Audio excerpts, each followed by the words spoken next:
2 Ezra 15:1. Behold, speak thou in the ears of my people the words of prophecy, which I will put in thy mouth, saith the Lord, and cause them to be written in paper, for they are faithful and true. First and foremost, I want to give all praise, honor, and glory to Yahweh, Bahashim, Yahushua, Bahashim, Rakakudash. Double honor to the apostles and elders of Great Millstone that taught us this truth and that rule well. And salutation and much love for you. I can push this truth and sincerity over the four corners of the earth and endure afflictions to feed and edify the elect. We out here once again with another weekly edification. All right, letting you so-called Negroes, Latinos, and Native Americans know you are the children of Israel according to the Bible. All right, and we're in these times right now where there's either there's a great awakening or a great marking for destruction. All right, upon you so-called Negroes, Latinos, and Native Americans. All right, over the last couple of weeks, we've been going into this here, this situation with these individuals and the things that they've been telling you about. We have to, now it's to the point now that, when we start speaking on some of these things, they'll flag your videos for misinformation, all right, and all these different things, and then what we're starting to see is, they'll take down our videos speaking on these things and going into the scriptures about these things and going into history about these things. But when it comes to the people that they're pushing and promoting, like the people that is in charge of this here documentary and things like that, they constantly how do I say? They constantly speak on the name of that documentary. They constantly push the name of the documentary and everything else like that. But then when you go into it, they take down your videos, but then they push and promote these guys. But we see, the setup with those things, man. The misinformation. You hear a lot about so-called agents and everything else like that, man. All right, whether it's directly or indirectly, man. All right, because in an indirect sense, you can have these people that may have just jumped on the bandwagon, because we see it all the time, man. People who just jump on the bandwagon and they just start speaking and preaching, especially somebody that's newly into the truth. All right, they newly come into this here thing, and then they just start speaking off the top of their head about whatever. They don't have the full breakdown of what's really going on. All right, and they just start spewing out certain things. Now, they can naturally be saying these things, and then Esau's like, look, we'll just push and promote them up to the top. Like, let's say for instance they learned about Deuteronomy 28 and 68, right? Going into Egypt again with ships. They equate that to the so-called the Negro tribes, and they think that all of Israel is the Negro tribes. But they don't fully understand the curses and then fully understand of how to identify our people, man. But yet and still, because they don't possess the 100% truth, and it's not that they've been set up, but they still have a platform. They start speaking on this. But guess what? Esau goes and pushes and promotes that, man. All right. You have these other people that are that lack understanding of the full understanding in prophecy, man. All right. Oh, we got to go and flee. Let us Raji and depart from up out of here. But hey, you forget about where the Lord is going to deliver us from, man. All right. So you have to understand that in this point in time, and there's a great information war, because this fire has gone out, and guess what? It can't be contained. All right. So the one of the major important parts of us speaking and teaching is what? Focusing on prophecy, man. All right. Now I know for especially people that's newly coming into this, because brothers that's into this, man, that's the good how you would say, not to say entertaining part, but the good portion of you're watching a movie, you have the entertaining part and the dry parts of it's just the beginning, it's a slow start. Well, quote unquote, the good entertaining part to us is what? The prophecies, man. All right, because why? That's we get to see that we're getting up out of here a lot quicker, man. We can measure the times with those things, man. But to, like the scriptures say, is sweet in your mouth but bitter into your belly. Hey, we're used to the bitter part now, man. It's just like a kid versus an adult, man. Kids, they like the sweet drinks, the sodas, and everything else like that. But you become an adult, man, you like, hey, let me get a water. You go out to restaurants and stuff like that. You go to a restaurant with an adult and a kid, a wise adult. Hey, the kid will, hey, I want a Sprite. You know what I'm saying? And the adult's like, let me get a water with lemon. And then you start thinking like, bro, you can afford something more than a water with lemon. You're like, yeah, I know I can afford more, but this is what I want. I don't want that crap that's so-called sweet to the tongue, but it's not really good for your body, man. All right. But nevertheless, this is pretty much how this here truth is, man. Hey, finding out that you're an Israelite, in the beginning, that's all sweet and everything else like that. But then, hey, it's part of that bitterness is what? Finding out the full spectrum of these here prophecies, man. Hey, we're gonna be here for a while, man. We're in captivity right now, man. We're under these curses right now, man. So, hey, you just think that you're the chosen people. Yeah, that sounds good, but it don't mean you have a carte blanche on ruling this here earth right about now, man. Being up on top. Oh, I know I'm the chosen people. I'm God body. I'm this and that. We're gonna be ruling everything right now, and no, man. Hey, we still in captivity at this point in time, man. This is part of the bitterness, man. So you have to focus in on the prophecies, man. Hey, and the exciting part about it to us right now is again the prophecies. Watching that we're about to get up out of here, man. Watching Esau's kingdom crumble. Watching the son of perdition being revealed. Watching the build up of World War III. Watching the coming of the MOTB, man. Watching the beginning of the famine of the word, man. All these things are beautiful unto us because why? We know that salvation is right around the corner, man. When these things start being implemented, we know that salvation is right around the corner. Hey, but to somebody who's just, oh man, I just found out I was an Israelite. I just found out I was chosen. Now you telling me the world about that? Hey, that's bitter unto them, man. All right, because they don't have the full understanding, man. They don't understand the prophecy of these things, man. All right, like the scripture say, Esau is the end of the world, and Jacob is the beginning of it that follow. Man, this here world has to be vanished away for that new heaven and that new earth to come down, man. So hey, this is why we come out here week in and week out and we speak prophecy, man. This is why it's important with those things. And these groups is not pushing and telling you prophecy about these things, or going into the prophecies in the scriptures. Hey man, they're just leading you astray, man. All right, they're telling you about their own dreams, their own falsehoods and everything else like that, man. All right, they go into these things with swelling words, man, because our people like to hear these things. Our people like to hear, the so-called good things, man. All right, let me grab this here precept real quick. All right, but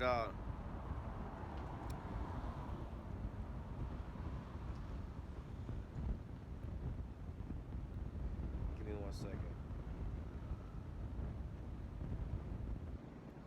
This is let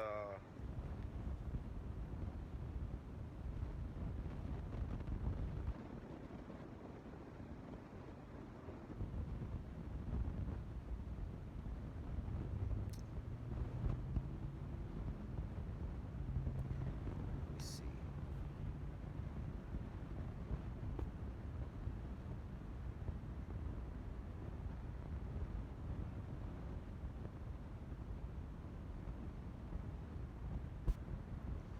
I'm trying to see if I can find something. I might have to look it up here. Hang on 1 second. Hey, but this is the it's in Jeremiah. This is the extent of what's going on with our people. Give me 1 second. Let me see if I can find this precept real quick. 12.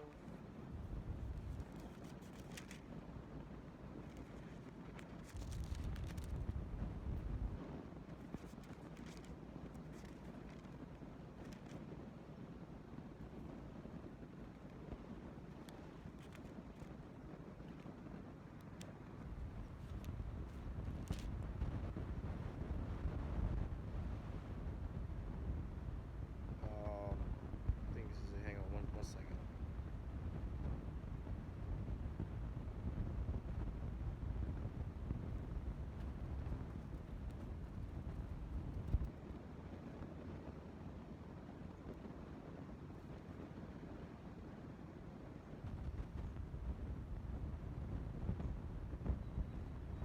This is good too. This is not exactly what I was looking at.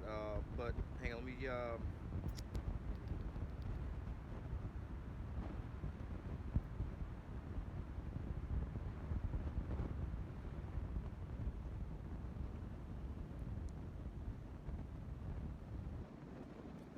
is a little bit more than this. This is just one part of the precept.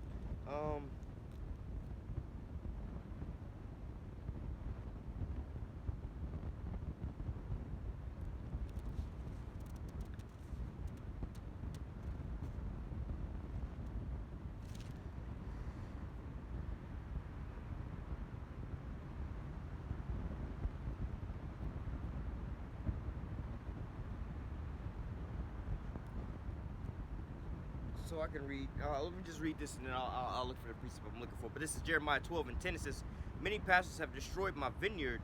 They have trodden down my portion under my foot. They have made my pleasant portion a desolate wilderness." All right, and they have a lot of our people that are, mainly a lot of our people, man. All right, which is being propped up by Esau and everything else like that leads our people astray. All right, let me look up this here. This is a chapter I want to read. Hang on 1 second. Look this up.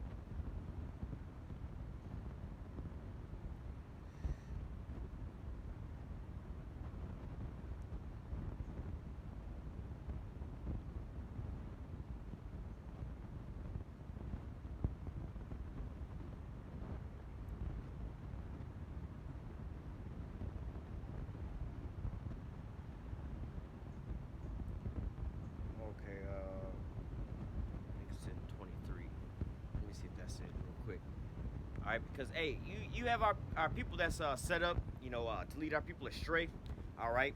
You have our people that are taking a bag out here. Let's see. Oh yeah, this is right here. Cool. All right, well we can read this one more time. This is I dropped it now. Slacky, give me 1 second. Jeremiah. They're both in Jeremiah. All right, this is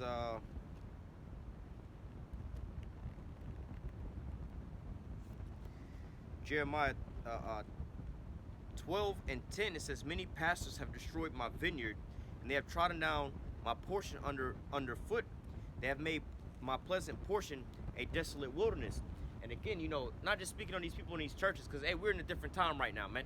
All right, you have especially with this great awakening, all right, or we'll call it the great focus on Israel right about now, man. All right, because like I said, you got a lot of our people that are waking up to this here truth.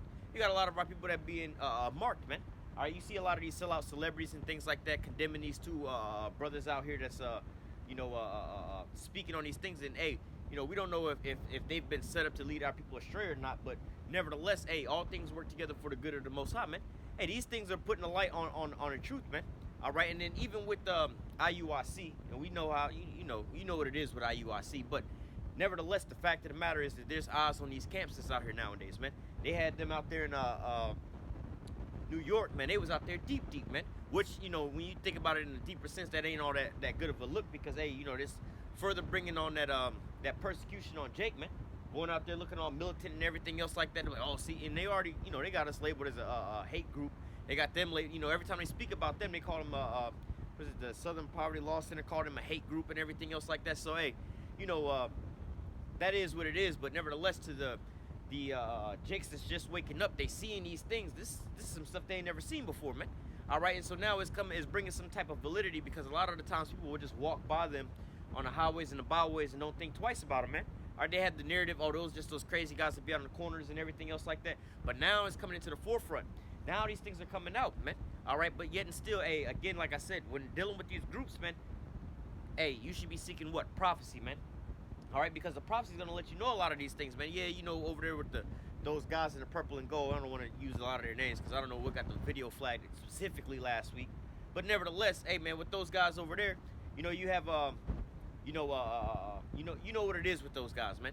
All right, they more or less about community building, getting wives, getting the same color garments, and all these different things, and building up a so-called Jake community.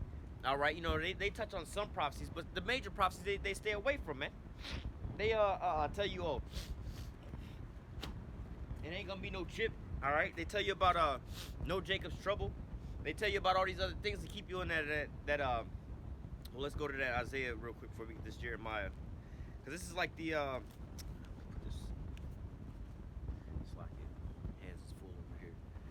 they like to tell you about the so-called smooth things, man. All right, this is Isaiah chapter 30. All right, this is Isaiah 30 and 9. It says, this is a rebellious people, lying children that will not hear the law of the Lord. Now, contrary to popular belief, hey, dealing with the purple and gold guys, they like to go in a lot on the laws, man. Which, hey, nothing wrong with that. Hey, keep the laws to the best of your ability. We're not telling you not to keep the laws. That would be contrary to what we're telling you, man. All right, the scriptures say repent. All right, but it says, which say to the seers. All right, and the seers is going into what? It says, see not, and to the prophets prophesy not unto us right things, and speak smooth things, and prophesy deceit. So the seers is comparable to what? The prophets, man.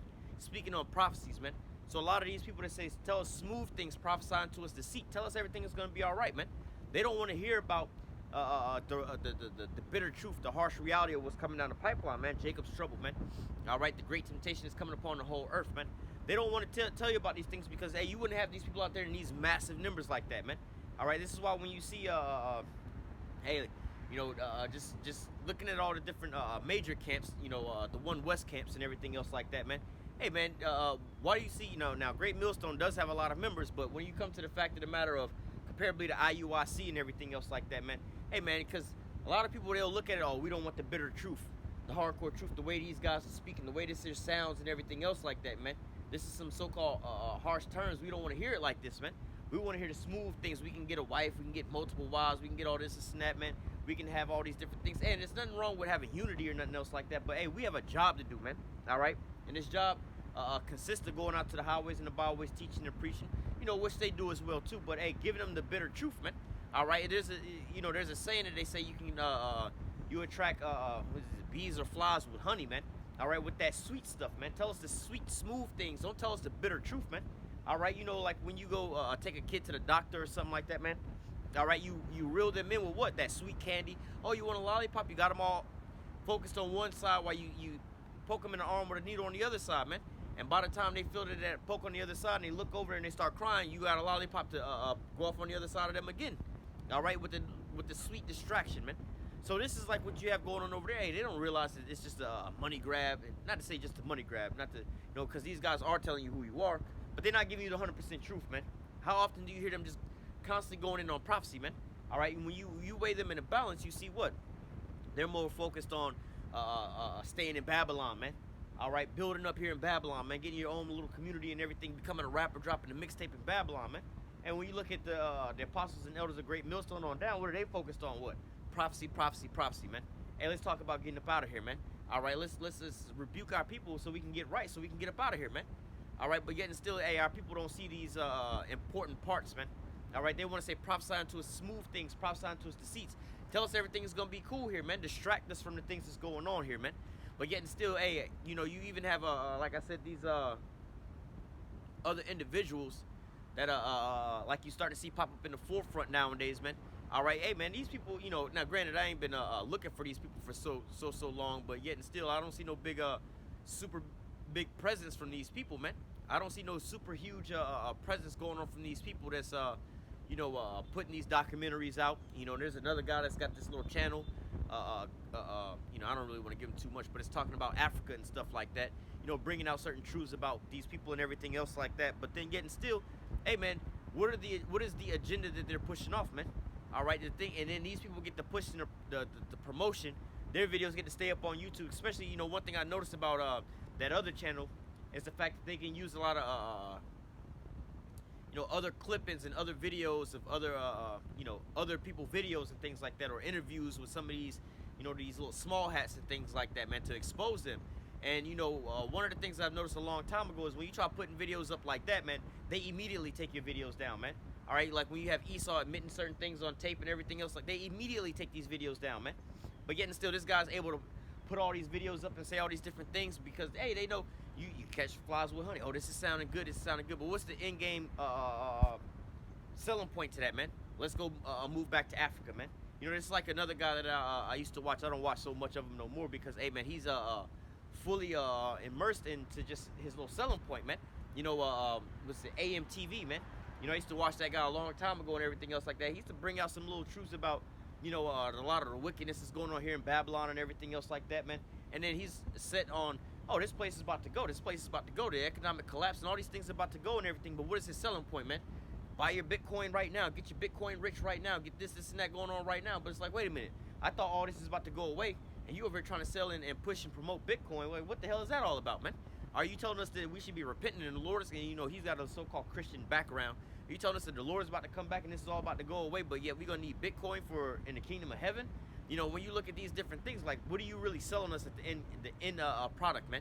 All right, so, hey, speaking in on these people that's so-called leading us, man, you got to look at their fruits, man. What are they really, how do I say? What are they, what are the fruits that's really growing up after these things, man? What seeds are they really planting inside of you, man? All right, to focus on what? Their selling points, or are they focused on what? The prophecies is coming to pass, man. This is what you should be watching for, man. The scriptures say, watch ye therefore, man. How the hell are you supposed to be watching? How the hell the scriptures say, measure the times diligently? How shall you be measuring the times if you don't have the measuring stick, man? All right, the measuring stick is what? These visions, man. So if you're not, if the visions aren't hammered into your head, how are you going to be able to recognize them when you see them, man? All right, you got things happening day in and day out on the news, but yet it goes over a lot of people's heads because they don't even see any of these things, man. All right, this week has been a whole lot of prophetic things that happened in the news this week. A lot of minor prophecies, not big major ones, but a lot of prophecies have been taking place over the week, man. But yet and still, the majority of those, all these so-called new woke jakes and everything else like that, where all eyes is on Israel, They don't see any of these things going on right now, man. You know, and then guess what happens? They're easily going back to sleep, man, because they, you know, they wake up, oh, we about to get up out of here and everything else like that, and then all of a sudden they seeing, you know, this here word being shut down and all these things, and then they, oh, well, we thought it was gonna happen, but nah, it ain't going down, man. All right, it's just like you in a boxing ring, and you see a guy in there, he's swinging, and he knocks the opponent down. Now the opponent then went down, and it's an 8 count. But guess, and you think he about to win, right? But then he gets up, and he like, oh, he ain't finna win. He ain't got enough strength to knock him out and everything else like that. But you've already sold your boy out, and then little do you know that, hey, he's about to strike once or twice more, and then old boy's about to go down for the 3rd time in the same round. So he's pretty much got him out, man. But you've already cast your bets against him, man. But yet and still, this is the importance of what? The prophecies, man. Constantly watching, man. All right, let's go into this here Jeremiah. Let me see where I want to start. It's quite a bit.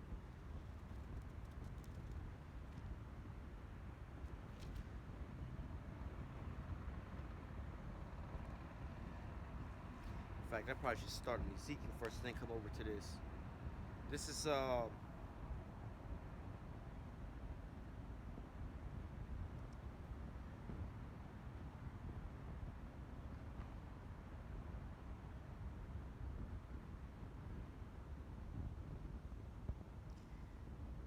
I can read all of this whole chapter, but I'm gonna just jump around a little bit. I might have to start at the top.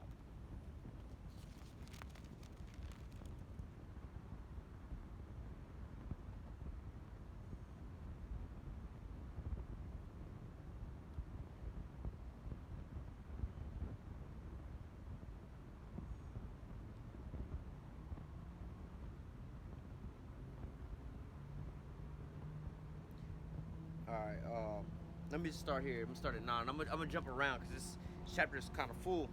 All right, this is let me actually just start at verse 1, and I'm gonna jump around. All right, Jeremiah 23:1. Woe be unto the pastors that destroy and scatter the sheep of my pasture, saith Yahweh. All right, and again you have let me read the next verse. It says, woe be unto the pastors that destroy and scatter the sheep of my pasture, saith the Lord. Because thus saith Yahweh, power of Israel, against the pastors that feed my people, ye have scattered my flock, and have driven them away, and have not visited them. Behold, I will visit upon you the evils of your doing, saith the Lord. And again, like I said, man, you got people that so-called taking the seats and the reins of leading our people, man. And not just leading our people in any type of way, because we've had so-called leaders of our people in wickedness. You know, you got the Jay-Z's and the Drakes, you know, people like that, the Futures, is leading our people down the path of wickedness, the Cardi B's, leading our people down the path of wickedness. You know, they got a separate situation, man, because it's clear that they, you know, when you look at the fruits of their labor, they're just leading our people astray. But then when you also look at our people that are sitting in the positions of the pastor, sitting in the positions of so-called righteousness and things like that, man, these people are the ones that's leading our people astray, man, picking up the reins of Israel, picking up the book and telling our people, hey, you had what was that dude named, I don't want to get his name wrong, Grandmaster Jay or whatever his name was, man. You know, and trying to pick up the reins. He tried to come in and jump on the bandwagon, but he had the names all backwards, man. Oh yeah, you know, we the Edomites, and we about to go out against these Israelites. Like, bro, you got it all backwards, man. You just trying to jump on the bandwagon and take up some steam and then keep it moving, but then you got everything backwards, man. But then all of a sudden now you have more people that's just jumping on the bandwagon again. All right, you got you know, these different documentaries that's going out that's, you know, full of things that's leading our people astray. And again, you know, not to keep going into this documentary, keep speaking on this, man. Hey, if you would have just stuck to the scriptures, man, all right, there's no refuting that, man, because it's like, look, man, all I'm doing is reading the Bible, man. If you got a problem with that, you got a problem with the Bible. And you call yourself so-called Christians and believers of the word, but hey, you pull out your Bible and you follow along. It's the same thing that we read it, man. All right, but yet and still, you know, these people have you know, you know, different you know, motives behind these things, man. All right, like I said, the more and more you look into these things and everything else like that, the more and more, and then after the fact, they just all of a sudden now they want to start making videos about things, man. And the things they're making videos about are contradicting what we've been telling you the whole time, man. You know, oh, ain't no chariots, ain't no missiles, ain't no Jacob's trouble, ain't no chip, all these different things. You know, we gotta go move to Africa or something like that, man. I'm like, well, this you so-called because all eyes are on you. You know, you're so-called dismantling the whole truth, man. You're dismantling all the foundation that had been laid down from before you, man. All right, all the things that we've been prophesying to our people for years on in on the highways and the byways, man, drilling into the heads of our people, man.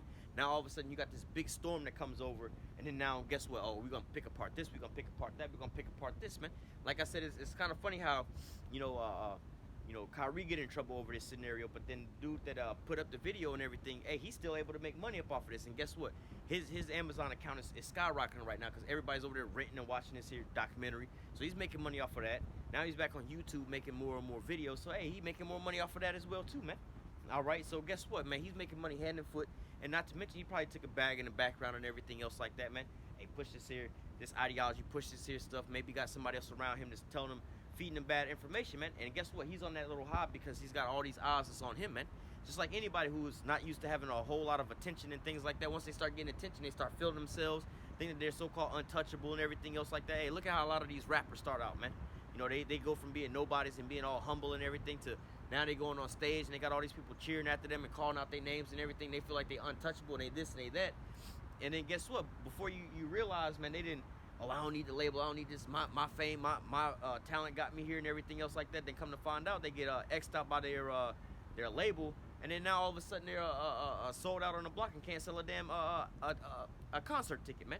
But these are the things that's going on as far as realizing, you know, who are the people that's over here trying to lead our people astray, man. All right, you have our people that are being led astray by what? These false prophets that's been set up, all right, or have a mission to lead our people astray, man. All right, it's crazy. I got this little demon that's over here dancing down the block.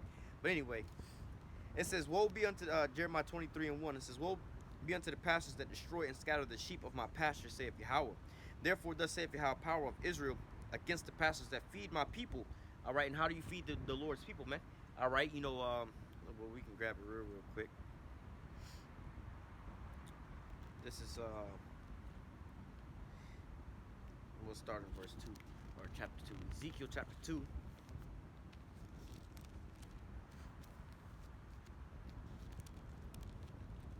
Come on. This is Ezekiel 2, and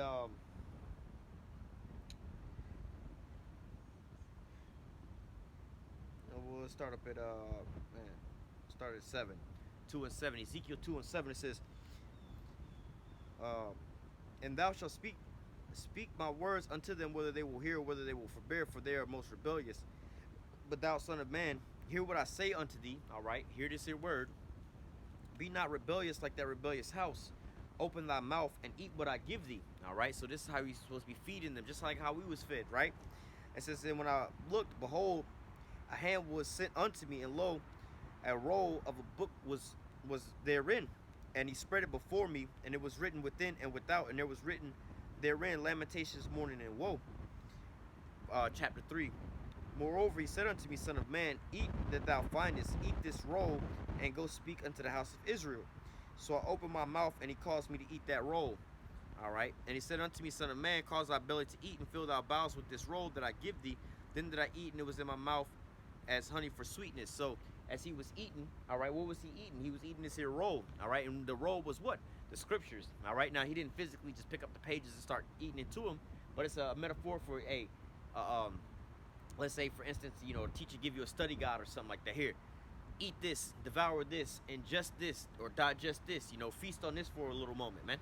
All right, get it on the inside of you and everything else like that. You know, when you eat something and you digest something, man, it's going down inside. You know, you gotta, hey, I just ate, I gotta digest my food, let it sink in and everything else like that, man. Same thing with this here word. So for us to be, or for, like the scriptures say, to feed my people, all right, what are you feeding them with, man? Feeding them with this here word. Going back into this here prophecy, man. This is the well, let's read that real quick as well too. All right. Revelation 19 and 10. "And I fell at his feet to worship him, and he said unto me, See that thou do it not. I am thy fellow servant and of thy brethren that have the testimony of Yahushua." It says, "Worship the Most High, for the testimony of Yahushua is the spirit of prophecy." All right, so hey, the spirit of Yahushua is the spirit of prophecy. So if you're gonna be devouring this here book, man, all right, hey, the scriptures say, "I come in the volume of the book." You know, you have some people say, "Oh, New Testament only, Old Testament only." Hey, man, the scriptures say that Yahushua come in the volume of the book, man. There's prophecy scattered throughout the whole. Hey, we just read, eat the whole roll. All right, throughout the whole roll, there's prophecies from the beginning unto the end, prophesying about this here time, man. So for us to be sitting here feeding our people, all right, they need to be doing what, man? going into this here word, man. Going into the things that's written therein. All right, the lamentations, the mournings, and the woe. All right, they say, hey, prophesy unto us smooth things, but hey, the scriptures say, hey, you're gonna have to feed them the lamentations, the mourning, and the woe. All right, it was sweet in my mouth, but then it was bitter into my belly, man. Hey, you gotta, you know, you take that first bite, yeah, that's good, but then you gotta, hey, you gotta eat all of it, man. Oh, wait a minute, I gotta eat all of this. It ain't so good at this point, man. So, hey, you know, you have to take the good with how they say, take the good with the bad, the bitter with the sweet. All right, so hey, this is a part of waking our people up, man. Yeah, it's not the so-called, oh, you know, once you get over being the chosen people and everything else like that, you know, all the glitz and the glam, because we see our people that are doing these things, you see them put their little hashtags up and everything else like that, and oh, we the chosen, this, and that. They speak about all those things, but yet and still you ask them about Jacob's trouble, they don't have no idea about that. The great temptation is coming upon the whole earth. They don't know about any of those things, man. Thermonuclear destruction, they don't know anything about those things. I don't know what y'all talking about. We ain't in that. They don't want to come and cleave to you when you bring out those topics, but when it's talking about, you know, we're the chosen people. All right, you know, we're above all the other nations. Yeah, we with all of that. You know, they with all of these things, man. I'm gonna take this and go put that into my rap career. I'm gonna be the best because I'm an Israelite in my rap career. And this is all they talking about, man. But who is over here feeding our people these you know, not to say these images, but this ideology, man. All right, it's these false prophets, the false teachers, man. Especially the people that's feeding our people, man. That lead our people astray, man. All right. You know, there's another precept to that in Isaiah. Let me find that real quick. This is Isaiah chapter.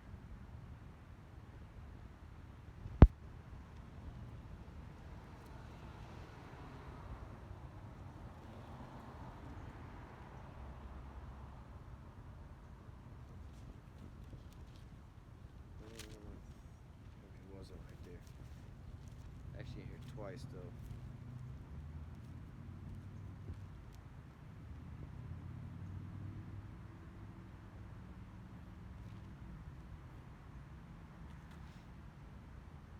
This isn't what I wanted. It's another verse here. I'm gonna see if I can find that one too. But this is Isaiah 3 and 12. It says, "As for my people, children are their oppressors, and women rule over them." It says, "Oh my people, they which lead thee cause thee to err and destroy the way of thy path." And a lot of, you know, just like how, you know, your Jake is raised by single mother households and an emotional state. Hey, a lot of these people that, you know, like when you go into these churches or these false prophets and things like that, hey, a lot of the reason that they get these big congregations is based off of what? Dealing with emotional things, man. Telling people, again, like we just read, prophesying to them the smooth things, man. All right, but if it was to go into the bitter truth, man, all right, you have to deal logically about certain things. They don't want to hear about those things, man. All right, let me see if I can find this in. I think it's 9. But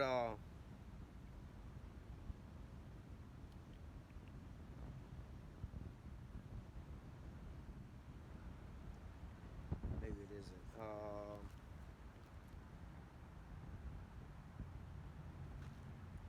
Wait 1 second.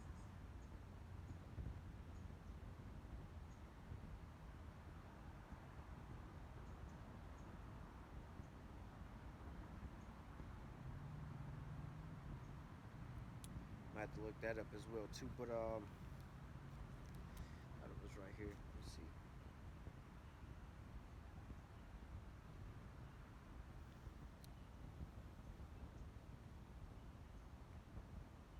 Pretty sure it's in this chapter, but we'll look it up real quick. All right, but yet nevertheless, hey man, we have our people that are you know, that are being led astray, man. All right, and a lot of these things are being led astray by you know, emotional things, man. All right.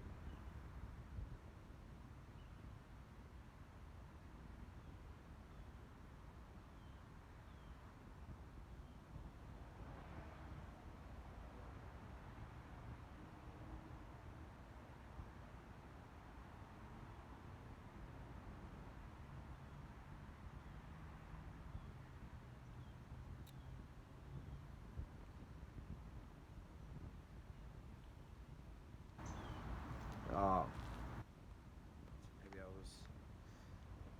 just overlooked it. Hmm.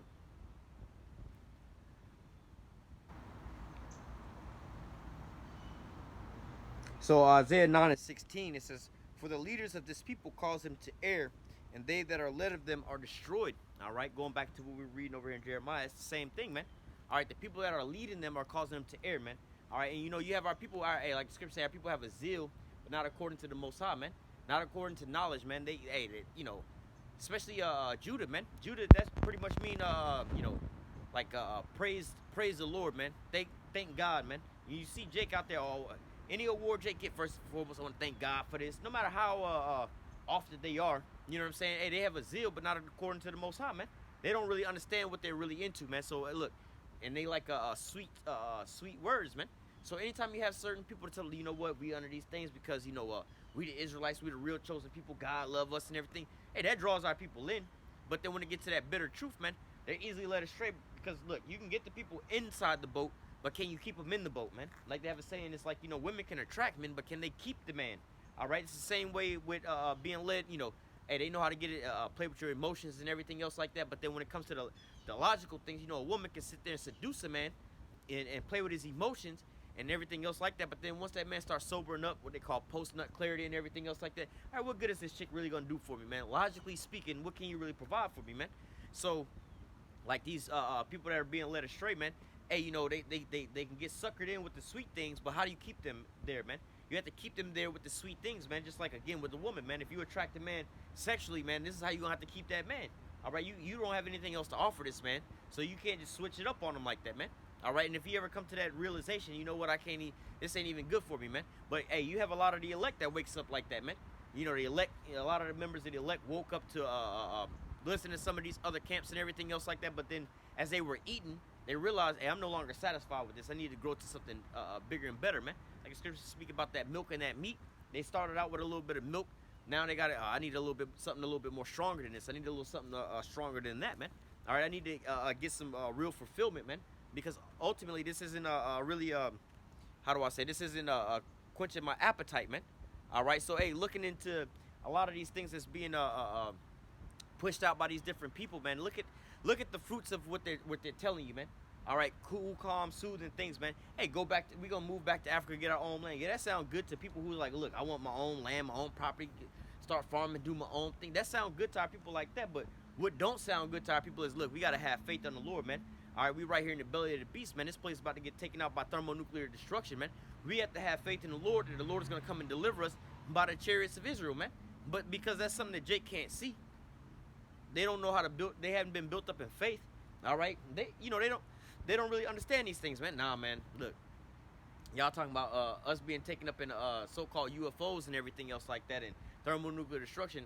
I would rather believe on something different. Like, you know what, we're gonna just go get our own land. I can see us getting our own land to go moving to like Africa or something like that. I can see these things, man. So that's what's going into these swelling words and going into these emotional ties that these people get caught up into. But anyway, they go into these things and they just keep falling after these so-called how do I say, false leaders that's just leading them astray in every sense that they, you know, every time they turn around, look, we got a new swelling doctrine that they want to be brought up into and everything else like that, man. But yet and still, when it comes to that bitter directness, look, man, at the end all be all, man, what do we have, man? Faith. All right, you know, hey, that's a hard selling point for Jake, man. Also, you ain't got no real plan, you ain't got nothing real to do. Hey, man, because when you look at these two things to be weighed out, man, what they're telling them and what we're telling them is, look, what they telling them is, look, we gonna go and get us our own community. We're going to build our own spot, get our own land. We're going to break away from Esau. And we're going to go live. I'm like, bro, like, all right, so emotionally that sounds good and everything else like that. Yeah, of course you want to go and do all these things. You want to be free. You know, your desire is to have your own stuff and everything else like that. Your desire is to have your families back together. But logically, you got to, how do I put it? You got to deal with the source of the problem, man. All right, you know, the real source of the problem is that, bro, we still under the curses, man. All right, we still detached from our power, man. So what do we have to do? We have to get back with our power, man. And then our power can save and deliver us from our oppressors, man. We got to get up off of the stay of Egypt, man. Once we can get up off of the stay of Egypt, you know, spiritually, all right, and mentally, then we can actually excel out of these here things, man. But up until that point, man, we gonna still be here, man. And even if we do up and move away from up out of Babylon the Great, man, where we gonna go, man? And what we gonna do? You see what Esau's doing to the rest of these nations. You see what he's doing to these other Edomites. What the hell you think he gonna do to you, man? All right, you know that. You know, they know that a nation divided is not gonna stand. A house divided is not gonna stand. So hey, they would be better off. You know, it's the Lord that's working on the minds of these kings, that's dividing them up. But at if they was to come to their senses, like, you know what, we need to stop fighting against each other and go get these Israelites back into captivity, man. Because these niggas is getting together over there, and sooner or later they're gonna take us over, man. So what the hell you think you finna do without the power of Yahweh Shah, man, in your own land, man? You can't even call on the name of the Lord, man. You can't even have faith in believe in the Lord. So you gonna go get your own spot with no faith, man, with no way out, nobody to call on, man. But you see, this is what I'm saying, man. Our people are stuck onto these emotional selling points, man. They're not looking at it, you know, with logic, man. All right, hey, man, we don't need none of those things, man. As long as we have faith and a connection to our power, man. Just like in the land of Egypt before, man, the Lord can deliver us up out of here, man. All right, but yet and still, hey, this is the last thing that's on the minds of our people, man. Having faith, man. They want to go take the carnal route, man. All right, they want, oh, what can be done carnally for me, man? Just like back in Egypt, man. You know, Moses was talking to the Most High. All right, but yet they said, nah, we want a calf to be able to look at. We want to be able to see our power right here and there and everything else, so we can sit there and bow down to it and everything. But it's like, yo, man, these are our people, man. They want to be able to so-called see a way out instead of having faith, man. But yet and still, this is not the way we're going to be delivered up out of here, man. All right, but let's go back to this Jeremiah. Jeremiah 23:1. Woe be unto the pastors that destroy. Jeremiah 23:1. Woe be unto the pastors that destroy and scatter the sheep of my pasture, saith Yahweh. Therefore, thus saith Yahweh, power of Israel, against the pastors that feed my people. Ye have scattered my flock, and have driven them away, and have not visited them. Behold, I will visit upon you the evils of your doing, saith the Lord. And I will gather the remnant of my flock out of all countries where I have driven them, and will bring them again into their folds, and they shall be fruitful and increase. And you know, that's twofold, man. All right, you know, because physically the Lord is going to do this, man. You know, when you talk about, matter of fact, is this said right here? No, it's not right here, but actually, yeah. Let me jump down. I was gonna say, because also in Jeremiah 16 it says the same thing, but let me read it in Jeremiah 16, but it also says it a couple verses down as well. But this is Jeremiah 16 and verse 14. Yeah. Jeremiah 16 and 14, it says, therefore, behold, the days come, saith Yahweh, that it will no longer be said that Yahweh liveth, that brought up the children of Israel out of the land of Egypt, but Yahweh liveth, that brought up the children of Israel from the land of the north and from all the lands whither he had driven them, and I will bring them again into their own land which I gave their fathers. So, hey, there's going to be a point in time where the Lord is going to actually bring us up out of the land of Egypt, which is here in Babylon the Great, all right, here in the belly of the beast, all right, where we had our great enslavement and everything else like that, right here where we at right now, man. All right, but then also from the four corners of the earth, whether we have been scattered from. So physically, that's what's going to happen. It said that the Lord was going to do these things. Let's go back to that in Jeremiah 23, and I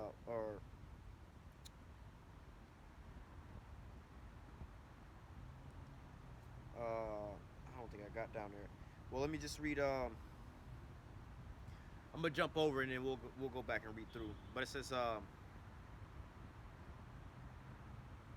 let me just read down a little bit and then I'll jump. It says, I can just read it all the way through. Jeremiah 23:3, it says, and I will gather the remnant of my flock out of all countries where I had driven them, and will bring them again to their folds, and they shall be fruitful and increase. Well, let me go on and speak on the other side of it first. All right, because you know, in this here point in time, hey man, the Lord is gathering us up. All right, and He's taking a remnant. All right, even with this great so-called awakening. Like I say, you got, you know, some Jake that's actually waking up to this here truth, the hopeful elect, you know what I'm saying? Well, actually, the actual elect is waking up a part of that. But then you also have some that's going to wake up to damnation, man, to judgment, man.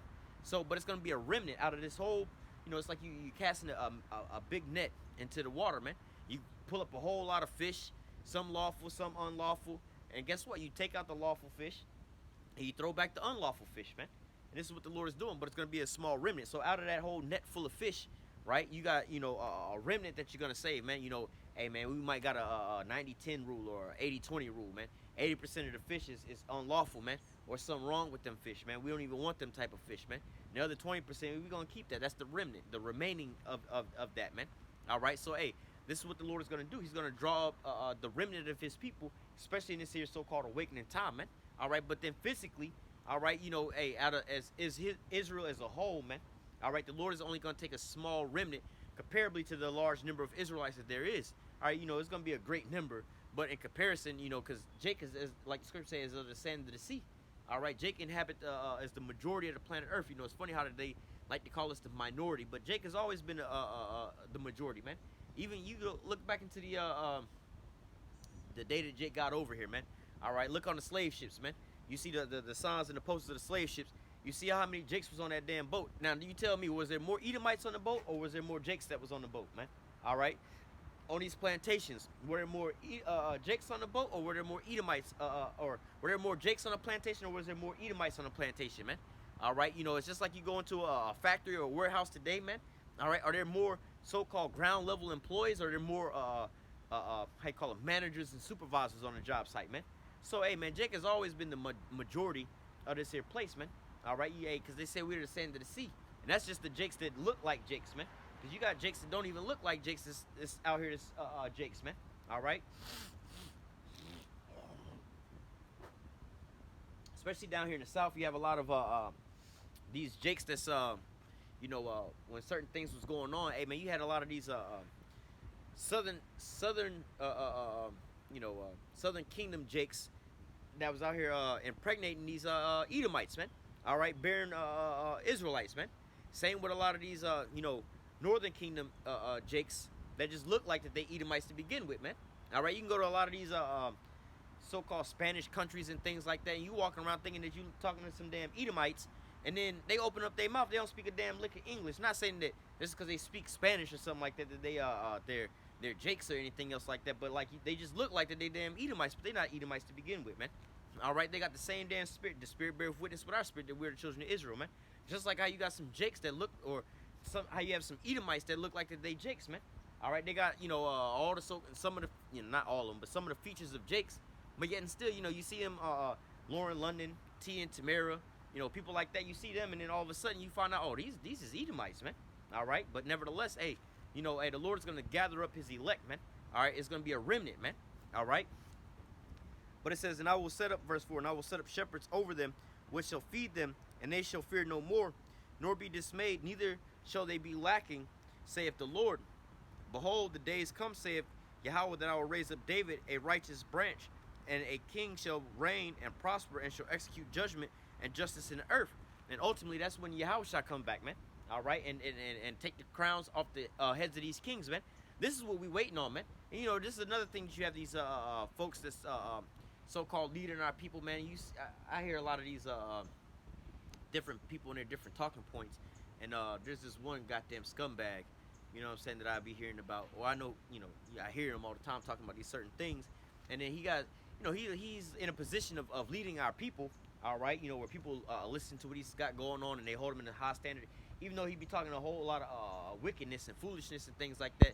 Then going is, oh, I believe the Most High is a woman, or there ain't no Most High, or he used the term Jesus. He said, Jesus ain't coming back. Jesus ain't coming back for you niggas. And this and that, all kind of craziness like that, man. But yet and still, even at the end all be all, this is things that they want to get away from, because they know that when the Lord come back, the Lord is coming back to wage war. All right, but they want to go and be, how they say, hand in hand with the wicked, man.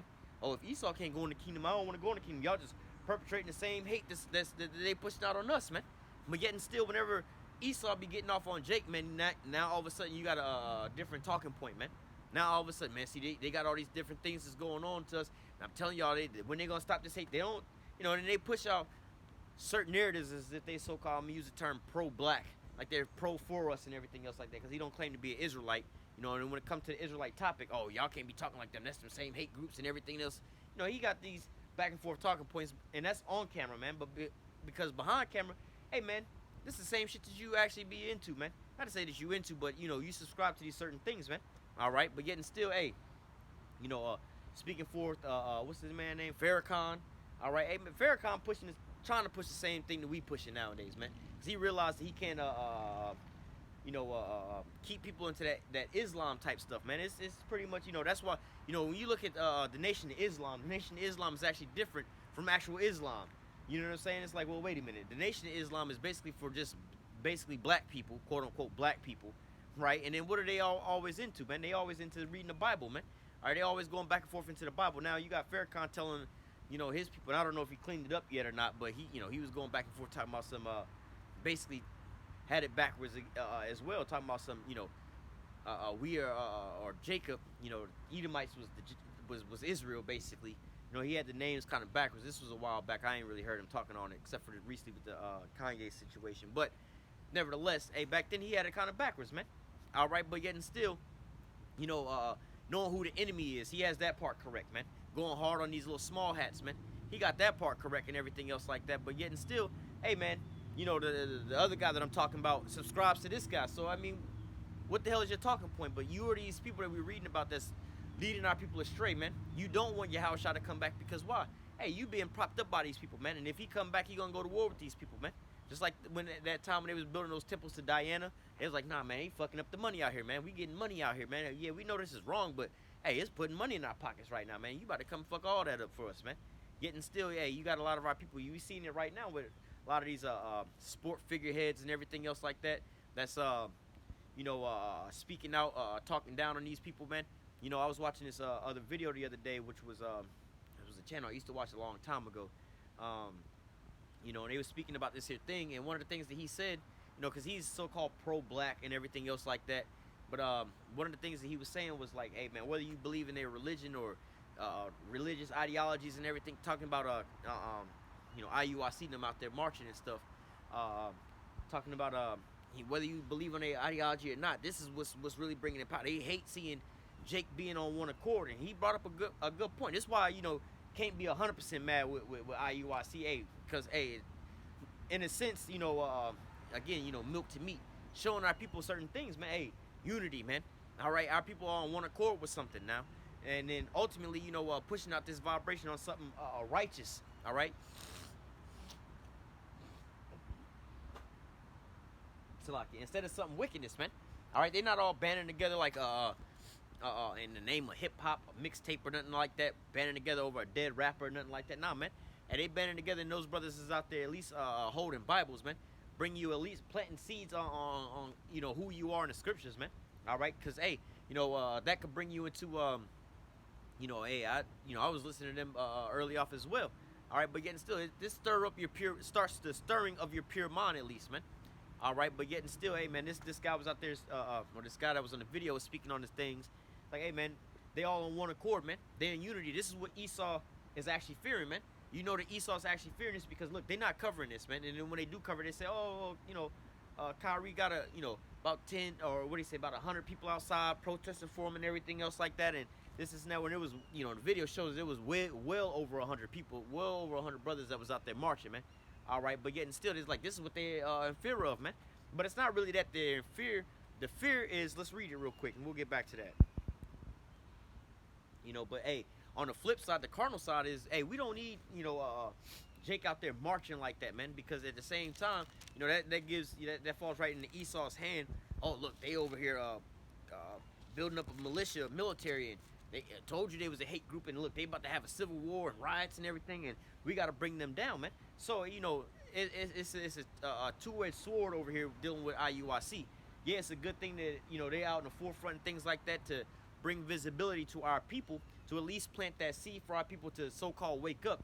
But then in the flip side to that, you know what I'm saying, it's a bad thing, the fact of the matter of, Esau could use that into his hands, like, look, bruh, we told you they was out here doing this here type of stuff, so now all of a sudden, we got to go in and put the Marines on them, man. All right? But yet and still, hey, look, like I said, the good part about it is now, look, you got a lot of our people that are more recognizable over the last couple of weeks of what's going on, you know what I'm saying? They seeing us out here now, it's more clicking into their mind of what they're seeing nowadays, man. All right, oh, this is now associated with this, or this is associated with that. All right, but this is Revelation 11, and we'll start at verse 11. It says, and after 3 days and a half, the spirit of life from the Most High entered into them, and they stood upon their feet, and great fear fell upon them which saw them. All right, and the point of them waking up, all right, to the point of, the fear. Now, you have to understand this, see, again, Esau would like for Jake to wake up, stand up on their feet, take up arms, be out there shooting. They love, like, what was that, ISUPK, that videos of them out there in their garments at the shooting range, quoting scriptures at the shooting range, shooting off ARs and AKs, especially in a time like this where these so-called hate groups and stuff like that is popping off. They love all these things like that right about now because look, they can use that against the men of the Lord. See, we told y'all this is what they got going on. We told y'all this is what's popping. We told y'all all these things is going on. So now we got to go in and put them down. All right, but look, the reality of it is what they really are fearing is that Jake is waking up and calling on the name of the Lord, man. Jake is waking up and repenting, man. Jake is like the scriptures say, hey, the Most High's ears is not dull that he can't hear you, or his arm is short that he can't save you. You know, roughly paraphrasing, but your sins have separated you from your power. He's afraid that, look, we'll start repenting, man. We'll stop eating all that pork, stop sleeping with our brothers' women's, stop edging ourselves up, eating shellfish and all kind of madness like that, breaking the law, statutes, commandments, and guess what? In truth and sincerity, start calling on the name of the Lord, man. Because, like, what does the scripture say? Hey, if we would all turn to the east and call on the name of the Lord would deliver us, man. Esau don't want these things because why? He knows and he understands by measuring the time diligently in itself. We can read that next. But he knows that, what the hell's going on here? He knows that, like the scriptures say, Esau is the end of the world and Jacob is the beginning of it that follows. All right, so let's read, because I'm still right here, about him measuring that time diligently and understanding what's going on. Revelation 12:12, it says, therefore rejoice, ye heavens, and ye that dwell in them. Woe to the inhabitants of the earth and of the sea, for the devil is come down unto you, having great wrath, because he knoweth he hath but a short time. How the hell does he know about these things, man? Because he's also measuring the time diligently in himself. And when he sees part of the signs past, which the Lord told us beforehand, hey, he shall well understand that the Most High spake of these things that was from before us, you know, roughly paraphrasing it, that the end is near. He understands the same thing too, man. What does it mean by, hey, when you see part of the signs past, which I told you before? Well, hell, Ezekiel 37, man, the valley of the dry bones. We just reading about that in the Revelation 11:11. All right, then they stood upon their feet, and that great fear fell upon them. All right, Wisdom of Solomon 5. They stood in the face of them that stood boldly in the face of them that oppressed them, roughly paraphrasing. All right, see, all these things is bringing fear unto Esau, man. All right, seeing Jake, you know, not that IUIC is that much of a threat unto them, but you know what it is a threat unto them, the visualization, man. All right, because that's something that's so far, out of mind, out of sight for our people to be able to see, to wake them up, man. All right, just the visual of that itself, man. You know, in the last couple of weeks, man, just being out here on the highways and the byways, man, and just seeing Jake rolling by, Jake looking at you, Jake waving and putting the fist up and everything. Hey, we know that, all these Jakes are starting to see these things on TV, man. This you can't get around these things, man. So hey, that's part of the blessing. All right, but then at the same time, look, the Lord is looking for a remnant, man. Yeah, you might get a big increase, people coming by and asking questions and things like that. But getting still, it doesn't mean that they're gonna all be of the elect, man. Again, you gotta, the lawful fish and the unlawful fish, more or less to say, man. You gotta throw back. Hey, we can't even eat this. Throw them back out. Yeah, we caught a big net. You can be out there fishing all damn day and catching fish, bringing stuff into the boat. But then if it was all unlawful, you ain't really go home with nothing, man. All right, but getting still, this is the same thing that we have going on. But look, again, it's in a sense. Well, really, like the scripture say, all things work together for the good of the Most High, man. Roughly paraphrasing. So you got these, you got IUIC out there marching and everything else like that, man. All right, planting those seeds. So look, when Jake robbed by, they see the garments now. Because before, when they used to rob by, see us with the garments, especially a lot of Jake, they be like, what y'all, Muslims or something like that? But hey, we've been on the highways and the byways for some years, man. All right, it's again, going back to that video I was watching, I believe it's Professor Black Truth or something like that, man. All right, I forgot what the name of the damn channel was, but anyway, they did one on IUIC, or I think it was called like Kyrie's Army. All right, that's what the name of the video was, and I don't know if that's a term they was using, but that was the name of the video, something to that extent, Kyrie's Army. All right, or Kyrie's Army invade New York or something like that. But anyway, going into that, he was speaking on that. It was like he said, even in the video, he said that, they had showed the Israelites on the news certain times, but they had a different narrative and all these different things. But the one thing that they didn't want to show in the news this time was this many Jakes, basically. He was using the term black people, but this many Jakes standing in unity on the news, because that's frightening unto these Edomites, man. Seeing us in unity, man. And not just in unity, but not being wicked out here, man. All right, and standing for something and standing for one cause, man, because, this is one of the things with Jake, man. You can't get Jake to be on one accord for nothing, man. All right, and this is the one thing that bonds us all together. Hey, man, you got brothers from all around the world that don't know each other from a can of paint, man. That's bonded together through what? The words of this here, of the Lord, man. That's bonded together just through this here truth, man. All right, just doing the work, laboring and doing the work just based off of this here truth, man. And so, hey, that's just what it is, man. You know, you may not like this brother, may not be friends with this brother, you may not even have anything in common with this here brother other than the truth. And hey, that's still your brother, man. You know what I'm saying? Hey, you see him out in a time of need or something like that, and look, we're gonna put all that other petty shit to the side, and I'm about to help my brother out, man. But this is the thing that Esau is fearing, like the guy in the video was saying. It's like, look, man, you know, they didn't show them on the news and all these other things, but now they can't control this here narrative. Now this is just they showing all these different things, and all these jakes is waking up to not to say waking up, but at least getting a vision of these things, man. You know what I'm saying? So hey, this is what's going on. But guess what Esau had to come in there and do, man? Throw that curveball, man. Esau's got to get control of this here narrative because it's spreading like a wildfire, man. So now you know what? You can't just put the fire out. We got to do what? We got to direct the fire into a different path. Direct the fire into a different field so we don't burn this here field up. We got to go move this way now, man. All right? Let's go back to that. Well, let's read this one more time and let's read both of these since we right here. Revelation 11:11 and 12:12. Revelation 11:11 says, and after 3 days and a half, the spirit of life from the Most High entered into them, and they stood upon their feet, and great fear fell upon them which saw them. All right, and you know what? Matter of fact, let me grab this apocrypha real quick.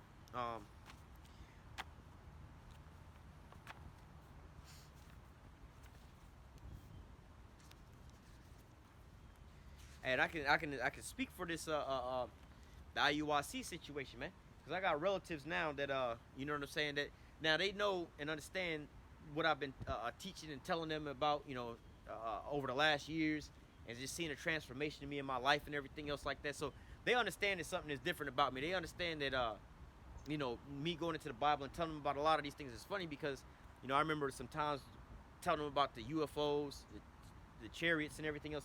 They didn't believe none of those things, man. But then Esau put it on the news. Now all of a sudden they believe. You know, oh shit, they talking about the youth telling us about these things back in those days, or the MOTB, man. Now all of a sudden, you know, they sending me articles about the MOTB and CBDCs and everything else like that, man. Are all over, you know, a different period of time, man. Now all of a sudden, you know, I don't even know if it was, well, yeah, it was over the whole Kanye situation. They said that Kanye might have watched this here video and everything else like that. I wonder what the video is all about. They sending me the video about this here stuff. You have got to watch this. You got to see what they talking about here and this. Like, I don't want to see that damn video. I know, look, whatever they telling you about in that video, if they you know 100% correct, I already know what they talking about. So I know what the gist is. You know what I'm saying? I know what not to say basic, but milk precepts they're gonna go to explain who we are, which is crazy. I actually did watch because so many of my relatives kept sending me the damn video. I did start watching some of the video, and I'm like, they ain't even bringing out no precepts, really, man. They're not really going into any of these things. That's how you cut all this stuff anyway. But nevertheless, hey, but for them, it was enough to plant those seeds, man, to get them to start questioning certain things and all these different stuff. And then Kyrie came back and tweeted the damn thing. Now they are even further onto these things. Now, guess what? They start doing their own little research and looking up stuff. They didn't come across hell. In one morning, they come across IUIC in the morning. By the end of the night, they're watching GMS videos.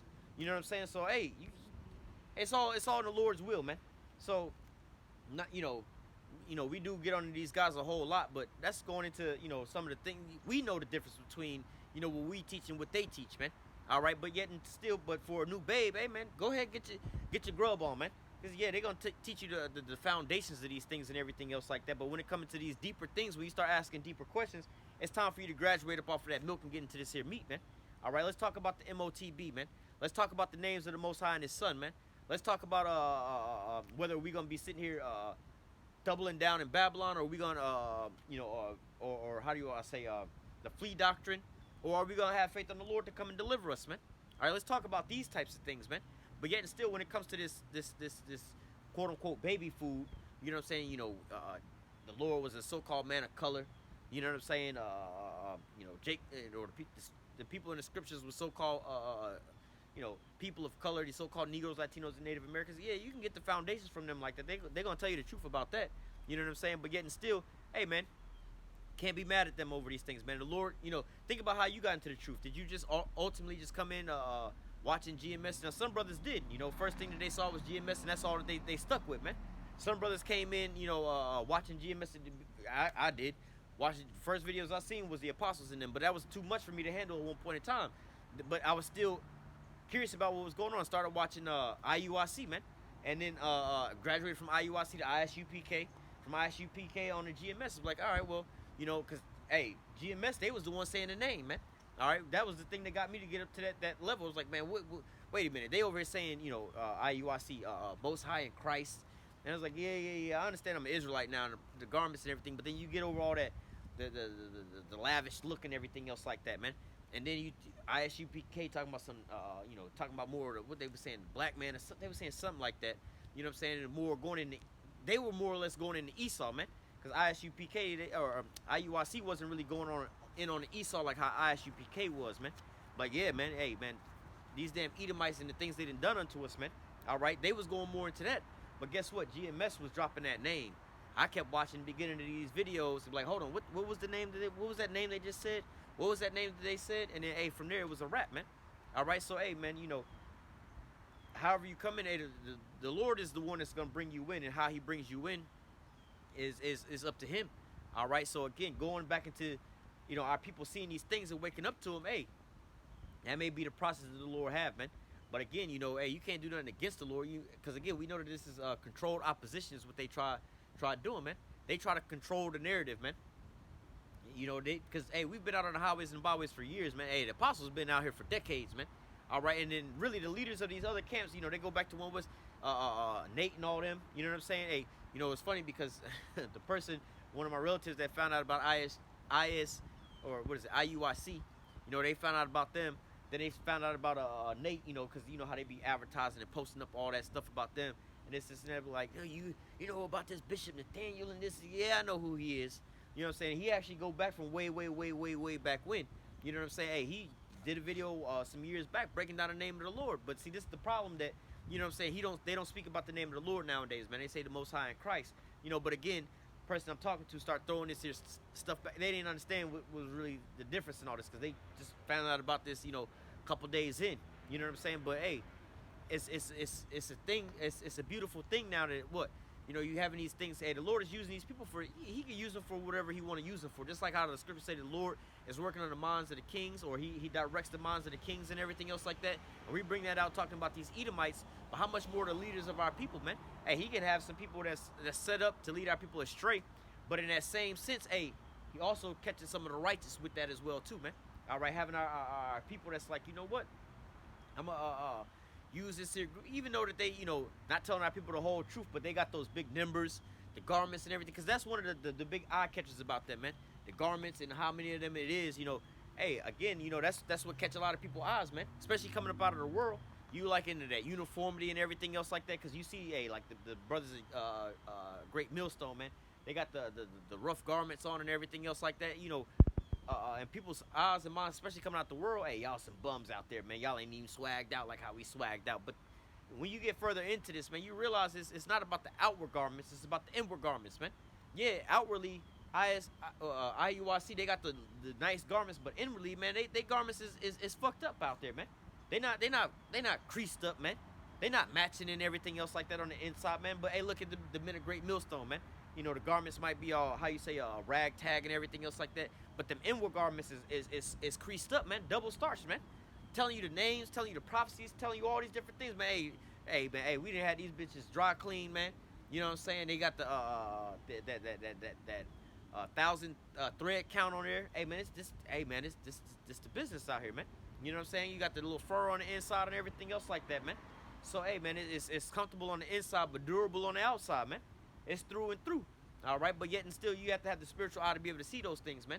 I would rather put on these garments of Great Millstone than put on these other garments that, you know, is good on the outside, but it ain't worth a damn on when it comes to durability.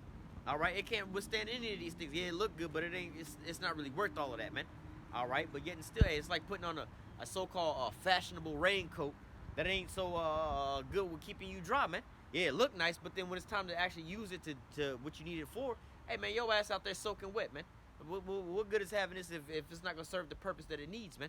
You got one of them cheap-ass umbrellas or something like that, but the design on it is fresh. Oh, I got me a Gucci print umbrella and everything. Soon as the goddamn wind blow, or you open that bad boy up, it's all leaking on the inside. Yeah, it look good, but, I mean, has it got good usage? But then you go out there and you go get one of them old regular black or blue umbrellas and everything. Oh, it ain't all designed up like that. But guess what? This bad boy, you in the wind, blowing, and that bad boy ain't flipping over on you, man. And it's keeping you dry, and around the rim of it is far enough out so it's just not just dropping down on you, man. It's like, well, hey, it may not look good, but this bad boy is very durable, all right. But yet and still, hey, this is, hey, the Lord is looking for the inward heart, not the outward appearance, man. All right, so hey, you have to understand these different things like that. But yet and still, hey, these things can be used to, and scriptures say, I will send for many fishers, and they shall fish them. All right, hey, even using that can be like I said, I've seen it with my own eyes, man, with some of my own relatives, man. Me telling them about these things for so long and everything else like that, and them not getting it and not understanding, not wanting to be drawn to these things, to now all of a sudden hearing certain things from the Kanye, the Kyrie situation, and watching this here documentary and everything else like that, to seeing all these guys in the purple and the gold and everything else like that, being intrigued by that, now it's forcing them to start, asking actual questions. All right, now let's sit on down and let's talk about it in the scriptures. Let's see what the scriptures say about this. Now they want to start ordering apocryphas. Now they want to start going into these things, and they got an apocrypha because, like I said, they were starting to watch the GMS videos and going into history about certain things and the prophecies about things. Now they over here asking about prophecies. Beforehand, they was just looking at, reading the Bible and going through the stories of the Bible and everything. But now, guess what? They asking about prophecies, man. So it's a blessing in itself, man. Hey, it's like, well, look. When I was trying to tell you these things, you didn't want to hear all these things. But, hey, we understand, it's a lot of milk and meat in the process of these things going on. But, hey, whether you get caught up by seeing, the garments and everything else like that and hearing these things on TV, you start looking into these things, and now you like, look. And then you see the growth of it, man. I don't want to, I can't listen to these guys no more because they ain't giving me what they just keep talking about these same little circles. I want more now. You start seeing that growth and everything else like that, man. So, hey, man, you can't do anything against this but only for it. But let's get back to that great fear that fell upon them, all right? This is what they're afraid of seeing, going back to that video I was watching, and they was talking about, the thing, when you see Esau afraid, they don't really say anything, man. They just be quiet about it because they don't know what to actually do. But, hey, they come out with what they call controlled opposition. They try to get in control of the narrative of these things, man. Every time, in the video, they was also speaking about that. They said they used two different groups, two different we'll call them Edomite groups, all right, supremacist groups, to, how do I say, to quote one another, the Southern Poverty Law Center claims that IUIC is a hate group and this and that, and there are all these different things, and they was running down the little things, like, look, man, all the things that was happening to these small hats was being done at the hands of these Edomites doing these things, going up in their synagogues and doing these things. Edomites was doing that, like, and then they was going into history, like, yo, some of the people that was fighting for the land of Israel over there, for them Israelis to be over there, was actually Jakes out there, man. And they're like, well, speaking about IUIC, you know what I'm saying? And again, we not in league with them or nothing like that, man. Because we know, when it comes to the doctrine that they teaching, we not, how do I say, we not on one accord with them with those things. But, hey, just, not bearing false witness, talking about being violent and everything. We don't see them doing no violence or nothing like that, man. All right, now. Maybe you may have had somebody that may have been associated with them or claimed to be associated with them and went and did something bugged out. But, hey, when it comes to them and what is that, ISUPK, they're not out there at the shooting range or nothing else like that, this showing guns and stuff like that in the videos and everything. So, I mean, come on, man. We talking about they're a hate group like that. And they have massive amounts of numbers, man. All right? So, hey, man, like, we see the narrative you're trying to spin on these guys, man. But, look, you're trying to get that controlled opposition, man. All right? Because, look, you're fearing the fact of the matter, they got all these numbers and stuff like that. And you got to have, because right now you see Jake, be on the highways and the byways, man, in these little groups and these corners and things like that, man. All right, as long as Jake is walking by, it's a small little camp, Jake walking by, not paying him no attention. Esau don't really give a damn about that. But you got the whole goddamn block sold up with the purple and the gold. Everybody out there with their camera phones and everything else like that, man. Y'all see what's going on out here? And guess what you think everybody doing with their camera phones? They upload it to the internet, man. And what do you think those videos is going to be doing on the internet, man? It's going to be being viewed by people. It's going to do what? Stir up conversation, man. Oh, these are the Israelites. We didn't see them doing this, and here go some of their channels, and then plugging people in, man. Starting to spread like a wildfire, and guess what? Esau ain't got control of that narrative, man. Because it's not him that's doing these things. It's the Most High. Give me 1 second.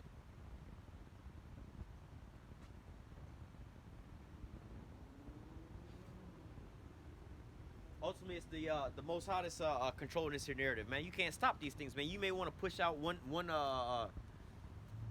narrative, but ultimately, hey, the Most High has His own narrative that's going forth, man.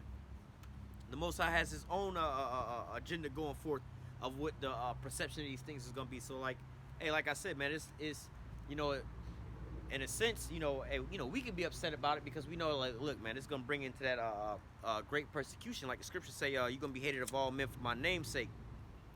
All right, for what? Preaching this here word, man. They're gonna deliver you up to the synagogues and things like that.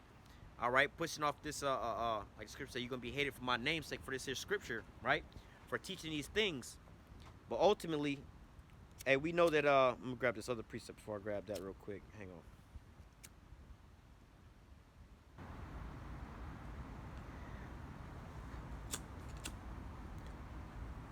We know ultimately that, look, at this at this here, hopefully this is the last and final call. All right, that last spread of the word. This is Matthew 24 and verse 14. It says, "And this gospel of the kingdom shall be preached in all the world for a witness unto all nations, and then shall the end come." So, hey, Lord's will, this is that very last curtain call, man. That last cast of the net. All right, where look, hey, all eyes is on the Israelites right about now, man. All eyes is on Jake, because we've had multiple things where, you've had Jake just getting killed off in the streets, and then the Black Lives Matter protests and things like that that's been going forth, and then we've been land backing off of those things and preaching and teaching. You had IUIC popping up to these different locations and teaching on these things, but they don't get that much coverage. You had ISUPK with the Covington boys and everything. They got put on the news, but they was being slandered in any of these things, man. But now you have this massive presence. All right, you got Jake that's actually looking into these different things. But Lord's will, this is that very last thing that's going, that last round call, that last call, more or less to say, man, of Jake's waking up. The scripture say, hey, this gospel shall be preaching to the ends of the earth, and then the end shall come. All right, so look, that Esau's trying to push out that famine of the word, trying to stop a lot of these things. And again, like I said, looking at how they doing these videos in the last couple of days, because this has been a firestorm of people, looking up these topics, man, looking into these different things, man. And guess what? They take down our videos by going into the scriptures and bringing out these certain subjects, but then they'll leave up the videos telling you to go back to Africa. They'll leave up the videos telling you that there ain't no chariots. They'll leave up the videos just leading our people astray and everything else like that, man. So we know that the famine of the word is soon to be coming around the corner. We see how the setup is being made, man. We see how they say, look, these talking points, look, they don't want to refute the talking points. They just say that this is anti this and anti that. But they can't, they're not refuting those talking points, man. Because they can't go into the scriptures and say, hey, look, we got to sit down and see how this is harmful to be saying all this. Yeah, it's harmful to your again, that they saw them stand upon their feet. That great fear fell upon them. Why? Because look, Jake is actually going into the scriptures. Jake is actually finding out the truth. Jake is actually looking into these things like, hey, the scriptures condemn you. All right, and it talks about us, man. All right, so look, us telling our people the truth about these things is only exposing Esau. Let me read this real quick in Wisdom of Solomon 5:1. Going back into that great fear falling upon them. It says, "Then shall the righteous man stand in great boldness before the face of such as has afflicted him and made no account of his labors." So, hey, standing in great boldness in the face of those that afflicted him. All right, and let's read it again. It says, "Then shall the righteous man stand in great boldness before the face of such as has afflicted him and made no account of his labors." And you see that's going on right about, we've been having these things going on, man. A couple years back, it was a time frame where Jacob was out on the highways and the byways screaming at Esau, telling them they going into captivity, police getting called and surrounding the camps and everything else like that. All these different things was going on where it was hot and heavy. There was a great going back and forth with a lot of these Edomites up here trying to refute it. Hey, those times is done and over with, man. You don't see those things no more. I don't even know if Zabak they out there still doing these things. But hey, that was another group that I watched off in the early end, man. Be up there in New York and everything else like that, where they going back and forth with these Edomites and everything else like that, calling them out. Hey, but those times is kind of is over with nowadays, man. Yeah, we still get on Esau and everything, but it's not like we just going out here and telling Esau he going back and forth with Edomites, man. Now we're more feeding our people, telling and focusing on these prophecies nowadays, because now is the time where all these prophecies is coming to pass, man. But yet and still, we're out in great boldness in the face of those that afflicted them, man. You seeing all IUIC marching down on New York and everything. This great fear is falling upon them because why? There's a visualization. Now all eyes are on them.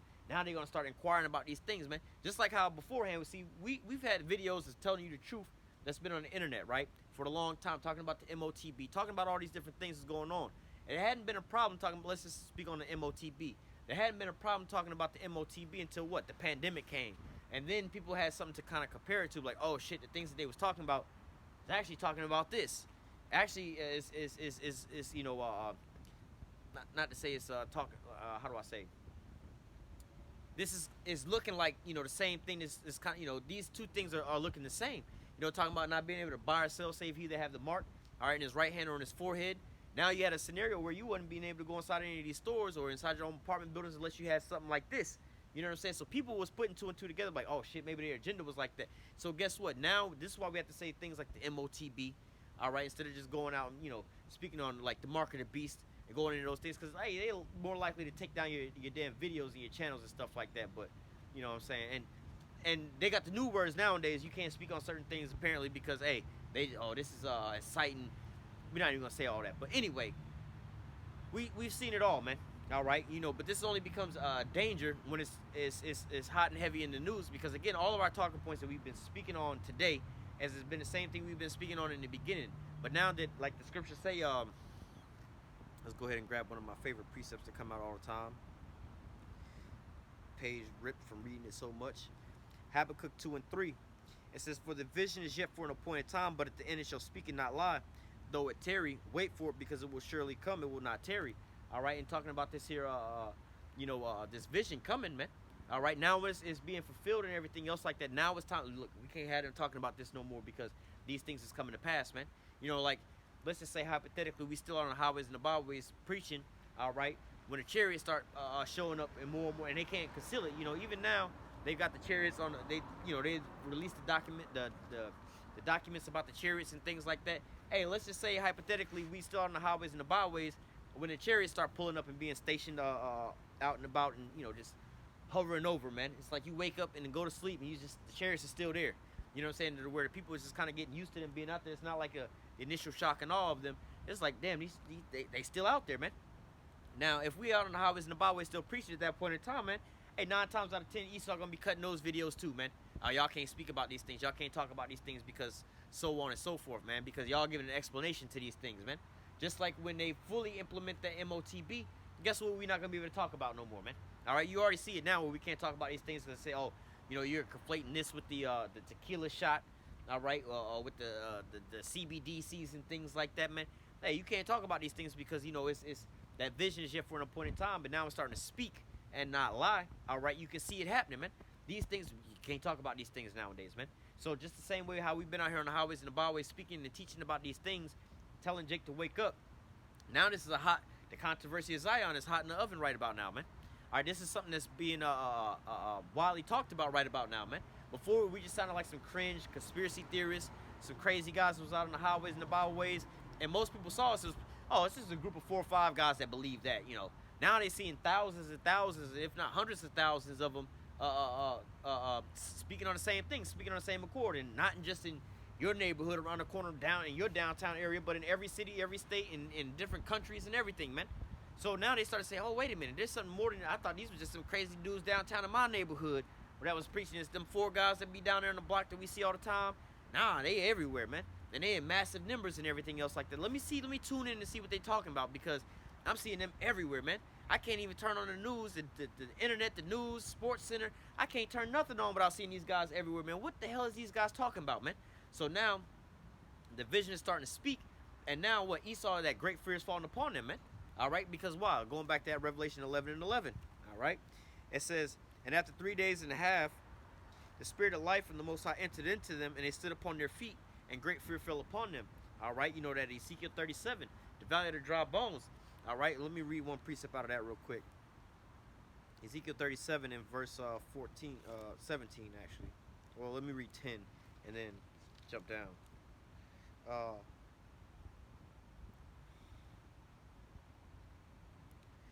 37 and 10. It says, let me start at 9. Ezekiel 37 and well, let me read verse 11 and I'm gonna go up just to quickly explain what the dry bones are. Ezekiel 37 and 11 says, then he said unto me, son of man, these bones are the whole house of Israel. Behold, they say our bones are dried and our hope is lost, and we are cut off of our parts. All right, so hey, when you go into this the valley of these here dry bones is what?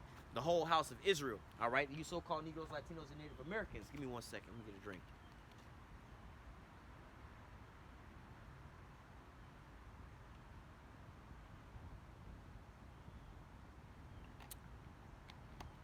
So the Valley of the Dry Bones, all right, is the whole house of Israel, all right? That's the state that Esau wants us to be in. Esau wants us to be out here working on our mixtape, twerking in the clubs, selling our bodies on the OnlyFans. You know what I'm saying? For our sisters and our daughters, man. Drug dealing and trapping. That's where Esau wants us to be, man. Them dry bones still doing how Jake would say, still doing fuck shit out here, man. But when Jake is out here turning back to the law, statutes, commandments, and repenting, all right, like spiritually doing better with his life, Esau don't like that, man. All right, Esau, oh no, we can't, cause hey, even look at it in the carnal sense, man. When Jake start doing better for their life, Esau don't make money off of that, man. All right, you start doing things like, let's say you want to farm your own food and stuff like that. Esau ain't making money off of that. You stop eating McDonald's. You stop doing drugs. You stop buying Newports and Swisher Sweets. You stop buying 40 ounces and things like that, man. Esau, oh man, wait a minute. Hey, just think about it. You go to your corner store, man. All right, think about when you was in the world and you go to your local corner store buying pig skins, buying all kind of sweets and just wickedness, man. And now all of a sudden, oh man, he come in here now, all he get is gas and a bottle of water. He don't even buy all the shit he was buying before. He come in here every day buy $30 worth of some bullshit, man. All right, but yet and still, and this is an observation I've seen, being in a Jake neighborhood and being in an Edomite neighborhood, man. You go into a convenience store in the Jake neighborhood, hey man, it be a little small store, but it's packed from wall to wall with nothing but abominations and wickedness, man. You got pig skins on one side of the wall. You got Little Debbie snack cakes, fruit roll-ups, a billion different types of sugary drinks. You know what I'm saying? You got Swisher Sweets, and you got all behind the dude that's in the counter. You got a big-ass wall full of tobacco and shit like that, man. All right, all kind of wickedness, man. Nowadays, they even got the little fake weed and everything up in there, man. But see, you go into the Edomite neighborhoods, you don't see none of those things in there like that, man. You see those, what they call them, Natural Valley granola bars, con bars, bananas, apples, oranges. You see shit like that up in there, man. Now, the drink cases, right? You may have a Coke case and a Pepsi case, but predominantly you have more freezer doors full of different types of waters in there, man. All these different types of waters, all these different types of, natural, not to say natural juices, but more or less like juices, you know what I'm saying, and things like that up inside the damn store, man. All right, but see, you look at these different things. Esau, like when you in tune with your wickedness, man. When you more or less in that the Valley of the Dry Bones state, man, doing shit like this, man. Hey, you over here uploading videos on the YouTube, right? He don't give a damn if you on YouTube working on your mixtape, dropping songs or on live, got 100,000 viewers on live, smoking blunts and talking about smoking the ops and shit like that. Just doing nothing, man. Doing straight wickedness, man. He don't give a damn if our sisters is on the live twerking, showing their ass, talking about what they finna go out there and go to the club and go and do.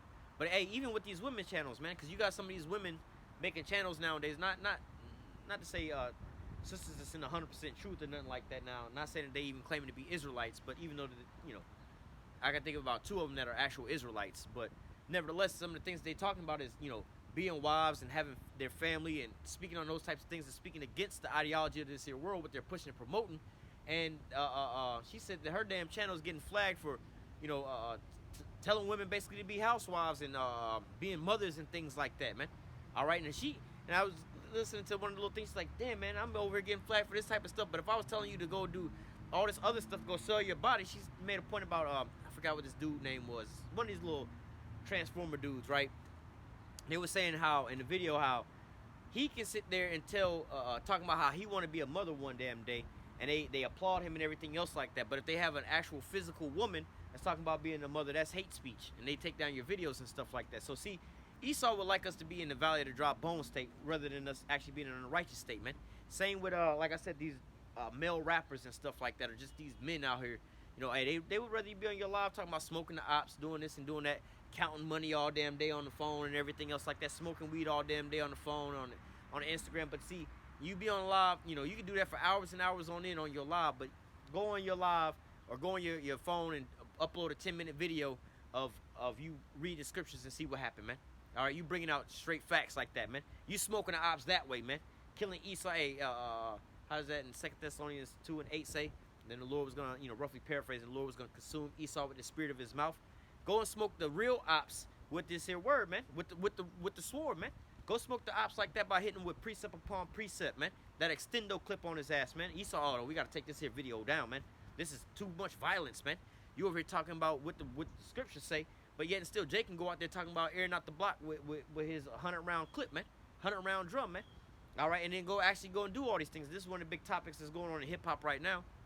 Whether they should be able to use rap lyrics in these court cases. Like, well, if they're actually doing this stuff and admitting to crimes that they committing, like, what the hell, there's a difference between, you creating a violent movie, right? You come up with a violent story and a violent movie and you portray it in a movie and everything else like that. Like something like Scarface, right? There's a difference between you creating a movie like Scarface and then you actually just live streaming, you doing all your criminal activity, man. There's a complete difference of all those things. One is the goddamn movie that you done created. The other one is you actually just videotaping you doing all this here wickedness, man. But yet and still, you see, Esau would like us in their state because guess what? We're not calling on the name of our power. We're not learning. We're not learning who the enemy is. And the whole time he over here at war with us, the whole damn time, man. All right. One of the things that Esau is, like I said, making money off of us on this wickedness, man. The more that we, away from the law, statutes, commandments, we don't know about what's lawful and what's unlawful. We going into the corner store buying some goddamn what you call them things, pork skins, Cheetos, and Swisher Sweets. All right, and what they call that shit, Four Locos. You know what I'm saying? We all doing this day in and day out, man. Let me get some Newports and a Black and Mild and some Swisher Sweets. You know what I'm saying? This what the fuck Jake out here doing all damn day. And guess what? Esau like, yeah, we getting that money like that. As long as this nigga doing that, we good. We gonna keep reigning. If we can get all these niggas to do all this shit, we gonna reign forever, man. Hey, but yet and still, what is Jake doing now? You know what? We're gonna put away the old man, all right, and be born again. Now we calling on the name of the Lord. Guess what? Now that great fear is falling upon Esau because now we starting to turn towards the Lord, man. Now we see him for who he is. Now we calling him out, and he can't hide himself, man. Now the whole world is pointing him out and saying, hey, is this the man that made the earth to tremble? That did shake the kingdoms, that destroyed the cities thereof, all right, that made the world a wilderness, that opened not the house of his prisoners. Now we all out here calling him out for these things. Now he can't hide himself no more, man. All right, the devil was amongst all the other nations, but now all the nations are pointing him out right now. Esau don't like those things, man. All right, so again, him measuring the time diligently, this great fear falling upon him, he's seeing us stand upon our feet. Now he's got to come down with great wrath. Hey, we got to shut them down real quick. You know what I'm saying? And before we can just, see, we can't just go and put our hands on them just right away because then that's just going to bring validity to what's going on. But we got to sit here because Esau's a cunning hunter, man.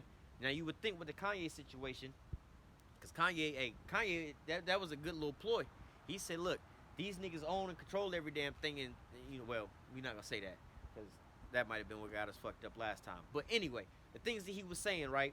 You know what I'm saying? The proof is in the pudding. Like, look, if it's true or if it's not true, they ain't going to be able to do nothing to me. But if it is true, you'll see that they're going to do these things to me. And then now all of a sudden you see the next couple of days we taking all these things away from you.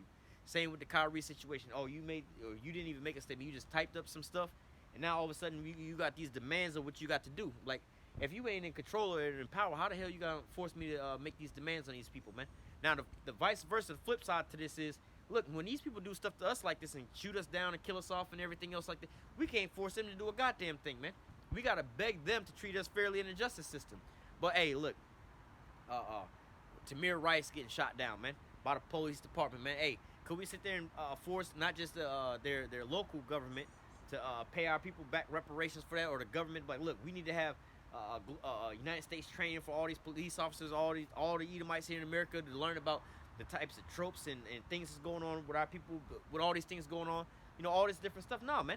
You had some so-called Asian situations going on. Right after that, they changed laws for that after one incident, man. But for our people, we don't have any of these things, man.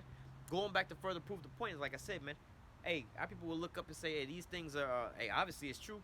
Because, he said that these things was going to happen if they was in this here position. Obviously, they're in this here position because these are the same people telling him, look, we taking all these things away. All right? If it wasn't so, they'd be like, well, look, you can say what you want to, just like us, man.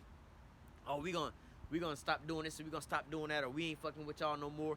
But yet still, we don't have no power to do none of those things. Let's just say, hypothetically, we was like, you know what, we all the NBA players, the NFL players, we're gonna just stop playing. Well, we ain't really got no power to do all that because, look, we can stop playing, but guess what? They're like, all right, so y'all want to play rough? We're going to find if y'all don't show up to y'all games, we're going to find all y'all $1 million a game and see how long that goes. Because guess what? They actually had the ultimate power at that, man. We can't even walk away when we want to, man, because we signed contract and got in league with them, man. They the head and we're the tail, as the scriptures say, as part of the curses, man. So we have to understand these things, man. We have to understand the full depth of what we actually into, man.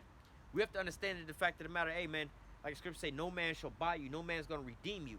Because why? We sold into captivity under our oppressors right about now, man. This is why we're looking and hoping for salvation, man. And again, this is why Esau wants to come at it in the carnal sense, all right? Because that's not our fight, man. He was blessed with the sword, man. We was blessed with faith, man. We was blessed with a power, man. All right, so we have to have faith in our power, that our power is going to deliver us from these things, man. But yet and still, you know, this is the you know, the position that Esau wants us to be in. Like I said, man, hey, the devil gonna come down and you having great wrath, man. But right now he's gotta, you know, try to control and steer the narrative first. If he can control and steer the narrative first and just get back in control of these things and put out a narrative, oh, these guys are just crazy psycho, these guys are just doing this and that, make Jake want that, where Jake would abhor that, oh, we're not even going that way. For instance, the R. Kelly scenario, man. Right? You know, as long as every time you bring up his name or Michael Jackson's name, you got Jake that's just abhorred by that name alone, man. And they just, we don't want nothing to do with that because he's such and such, so forth. If they can do that to us, they would, and they would just, you know, walk away from it. But then they know that they can't. So look, they got to go and give them the Michael Jackson treatment, man. All right, so fuck it. We're going to have to go ahead and take them out. We got to come down with that great wrath because no matter what we do, people still ain't buying into this, man. So now we got to come down with the hammer, man. Now we got to set up some type of situation where these guys make it look like these guys was doing something. They was mounting up a militia and everything else like that. Now we got to go and do these things. But now, lo and behold, you know, they call us a hate group and everything. But what about them guys in the January 6th? Now, you seen way more them IUIC dudes walking around out there in New York than you seen in January 6th. Way more of them Jakes that was out there than them Edomites that was out there. But who was out there getting rowdy and shit like that, man? Was it Jake that was out there that you call as a hate group? Was they the ones that was out there being rowdy and shit? Now, they was just marching and preaching, you know what I'm saying, which is some cool shit anyway. But that's what they was doing, right? Versus the January 6th, they over there breaking into your goddamn governmental buildings, man. Talking about killing your politicians and things like that, man. But yet and still, there's a whole big debacle over that, man. They, you know, they so-called in the news press up fines against these guys, basically give them slaps on the wrist, all right. And then once the news and the media coverage is over, saying, "Oh no, we treat everybody the same," these guys is right back out on the street, man. Oh, they on house arrest for 10 years, but they can go do whatever they want. They, what do you call probation officer? They ain't even checking in on them, man. Yeah, I've been on house arrest for the last 15 years, but I ain't seen my probation except for the first visit and the last visit. So as long as I pay my little bit of fines, we good. And they ain't even really looking for the fines, man. All right, so hey, man, we know how this here system really goes, man. We see what Esau's really out here planning to do to our people, man. But we also see the fact that Esau's trying to, how do I say, distract our people from what? The truth, man. The truth from coming out, man, with this disinformation or how do I call it? The misguiding of our people, man. In fact, we're going to get back into that in that Jeremiah here in a second. But I just wanted to bring this here out as far as, you know, the upside of, you know, seeing, you know, IUIC and all these people and all these numbers and our people waking up to these things, man. But look, again, that control opposition, the controlling of the narrative, man. We got to get control of this here scenario, and we got to get control of the narrative of what's going on. Hey, you even see that with MLK, man. All right, now this nigga was a coon, right? There was a certain point in time where he had realized that he was cooning out there, man. All right, he had realized that he had sold his people out. And right before he died, or right before he was killed, he was going into the fact that he had sold his people out. He was misled. He was misled and was misleading our people, and then started to come out and tell our people the truth of who they really were. All right, and he started, and what really got him messed up was him talking about an economic plan for us to get up on our feet. And once he started going into that, you know, waking Jake up to things in that nature, that's when they took him out. All right, but the same with your boy Malcolm X. All right, there was a point in time where he started, you know, and we ain't gonna go into Farrakhan and the connection with that and that, but nevertheless, hey, he even started talking about who we really were, man. And then eventually, right after that, he was taken out as well too, man. So we see how this here, you know, I forgot who it was, J. Edgar Hoover, that said that, what was it, COINTELPRO was started to stop the rise of a black messiah, all right? And they said that there would never be another black messiah that rise up unless they control them, man. Something to that extent. So this is that controlled opposition that they're pushing forth. This is that controlling of the narrative that they're looking for to basically steer Jake astray. They don't mind you calling yourselves Israelites and wearing garments and everything else like that, as long as they can push the narrative, man. As long as they got you out here calling on the name of Most High in Christ. As long as they got you believing that it ain't gonna be no Jacob's trouble. As long as they got you believing there ain't no MOTB, or the MOTB is something completely different and you can take the chip you know, as long as they going into these different things, they fine with that. You calling yourself an Israelite, going out to the highways and the byways preaching, all right, and doing all these different things. They'll allow you to wear your fringes to work, man. As long as you calling on the Most High in Christ, and you don't ever think that there's no MOTB. You know what I'm saying? You line up and got your microchip. They don't give a damn what the hell you do out there, man, because they know that at that point in time you still lost in the sauce anyway, man. You're being led astray from the path of righteousness, man. So you're not really a threat unto them at that point in time, man. All right, you know they're using these things against you as far as here 1 second. They're using this against you as far as, look, man, we know that, hey, like the scripture say, your sins have separated you from the Most High, man. They know as long as we keep going off. They know that as long as you keep going off, hey, the Most High is not going to come to your aid, man. So, hey, they use this to their advantage, man. All right, so that controlled opposition is necessary, man. All right, let's go back to that Jeremiah. All right, Jeremiah 23.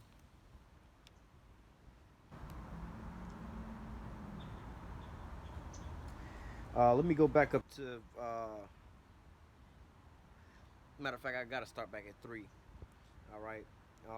Let me start at 1 again, because again, you know, going into these leaders that's leading us astray, hey, this is part of the things they talk about, man. This here flea doctrine, all right, the things they talk about going into. Now, granted, the scriptures say, arise ye and depart, for this is not your rest. It is polluted. You know, it'll destroy you. All right, you know, going into Micah, where it says, arise ye and depart. All right, for this is not your rest. But yet, and still, hey, ultimately, you know, the Lord is gonna take us up out of here when He says, "Come up hither." But hey, primarily, you know, that's speaking of you right now at this point in time, arising and departing mentally and spiritually, man. All right, you know, and I always akin that to what?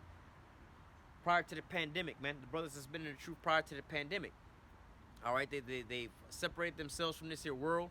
All right, they've weaned themselves off of the things of this here world. So look, when the pandemic rolled around, you know, you couldn't go out, couldn't go clubbing and everything else like that, man. You wasn't over there having withdrawals, man. Withdrawals from the world, man. All right, all these things that, you know, the scriptures say, what was that, Matthew 19:27. And I believe it was Peter said, we have forsaken all. What shall we have therefore in the regeneration? You know, we have forsaken, you know, roughly paraphrasing, we have forsaken all is the point. All right, now that's akin to us. All right, we've forsaken all, you know, lands, wives, children's, families, jobs, and all these different things, because, hey, man, you know, you got to do what's you know, first and foremost, you got to do what your job and your duty is, man. Serving the Lord, man. That's the first and foremost thing. Everything else like that comes secondary to this, man. So you like, look, man, we didn't gave up all these different things. What should we have there for? All right. Now, part of that giving up these things, especially like, you know, let's say it's families and things like that, man. Because when you first come into this, man, people gonna want to separate from you, man. You have to be built up into that, man. So where it's like that don't really bother you no more, man. All right. But then look, you have scenarios where, you know, hey, you just using that, you know, being alone because everybody is separated from yourselves. Now look, when the pandemic came, that's one of the things that was a breaking point to a lot of people, man. Sitting at home by themselves and silent. You know, hey, for us, that's perfect for us. Fuck it, we like being at home by ourselves silent, man. All right, watching videos and everything else like that, reading the scriptures and things like that, man.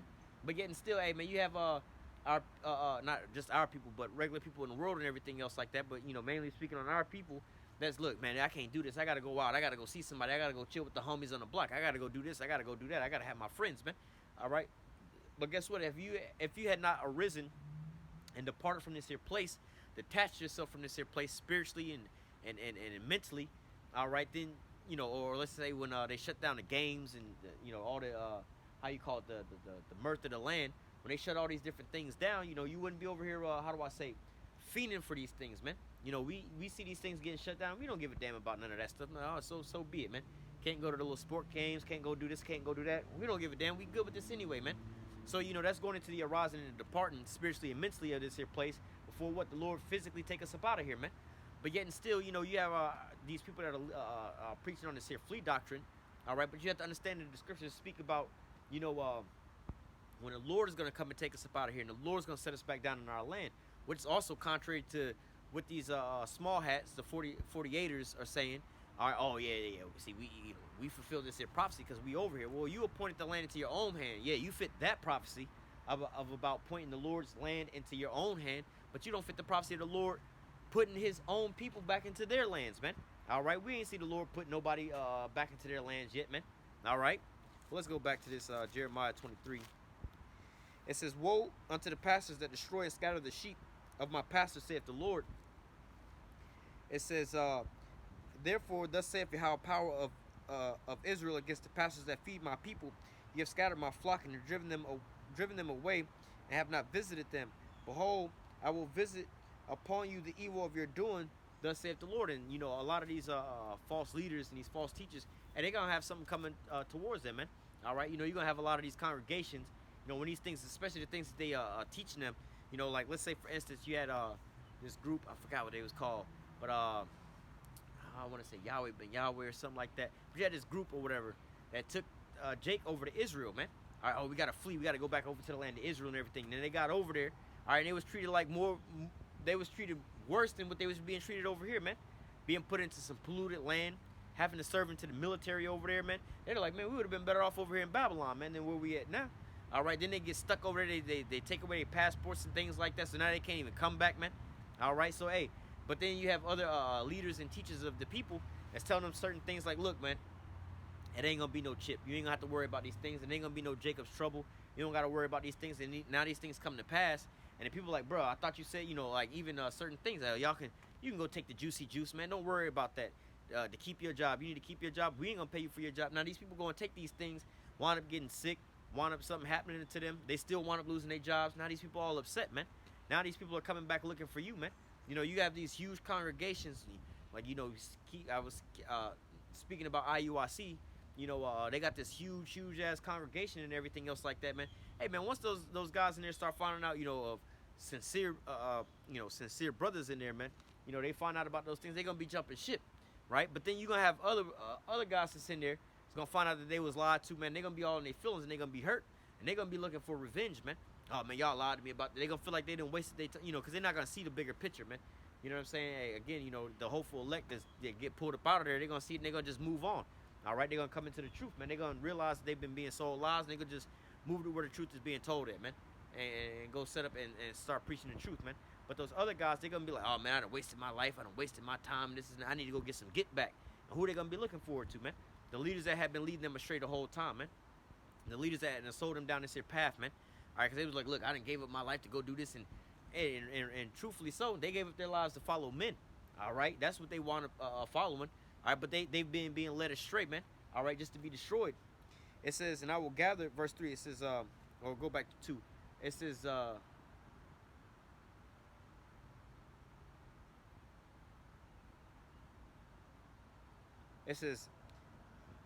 verse 2, it says, let's go back to 1. Woe be unto the pastors that destroy and scatter the sheep of my pasture, saith the Lord. Therefore, thus saith Yahweh, power of Israel, against the pastors that feed my people. Ye have scattered my flock and have driven them away, and have not visited them. Behold, I will visit upon you the evils of your doing, saith the Lord. All right. It says, and I will gather the remnant of my flock out of all countries where I had driven them, and will bring them again into their folds, and they shall be fruitful and increase.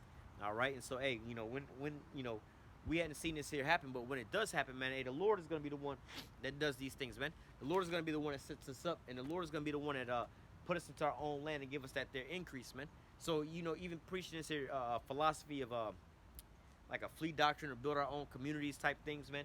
Hey, well, what we need to do is start banking black. What we need to do is start doing this and doing that. Get our own farms, buy our own land. Hey, you trying to give yourself the increase, man. The Lord didn't say that. The Lord said he was going to give you the increase, man.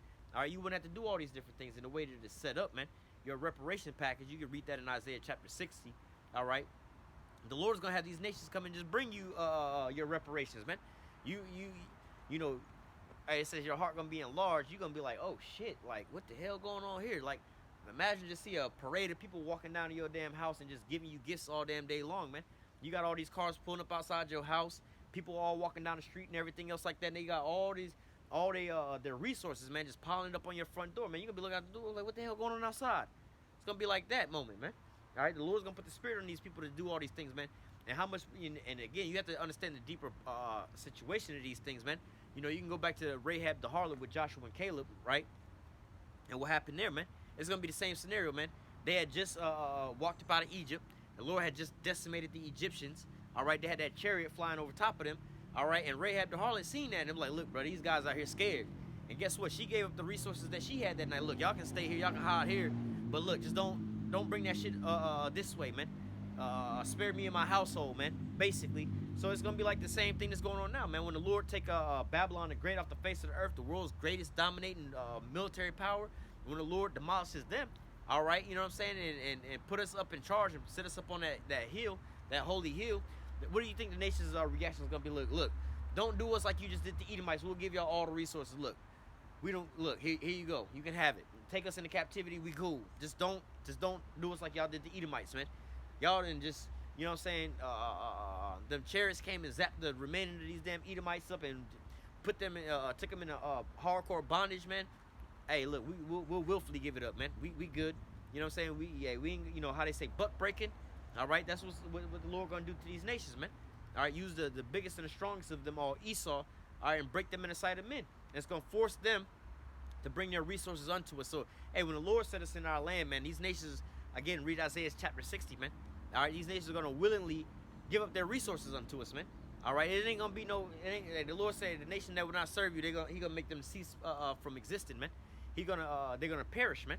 All right, and only nation is gonna be doing that is Esau, man.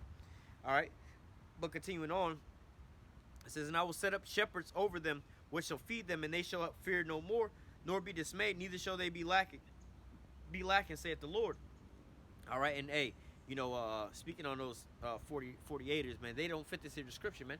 All right, because you see some of them that are lacking, that are poor, or that ain't doing so well. Only the elites of their people are the ones that's up on top right now, man. All right, how can they be the chosen people, man? How can this even be fulfilled? Because we the chosen people and we still lacking. We still in the captivity right now, man.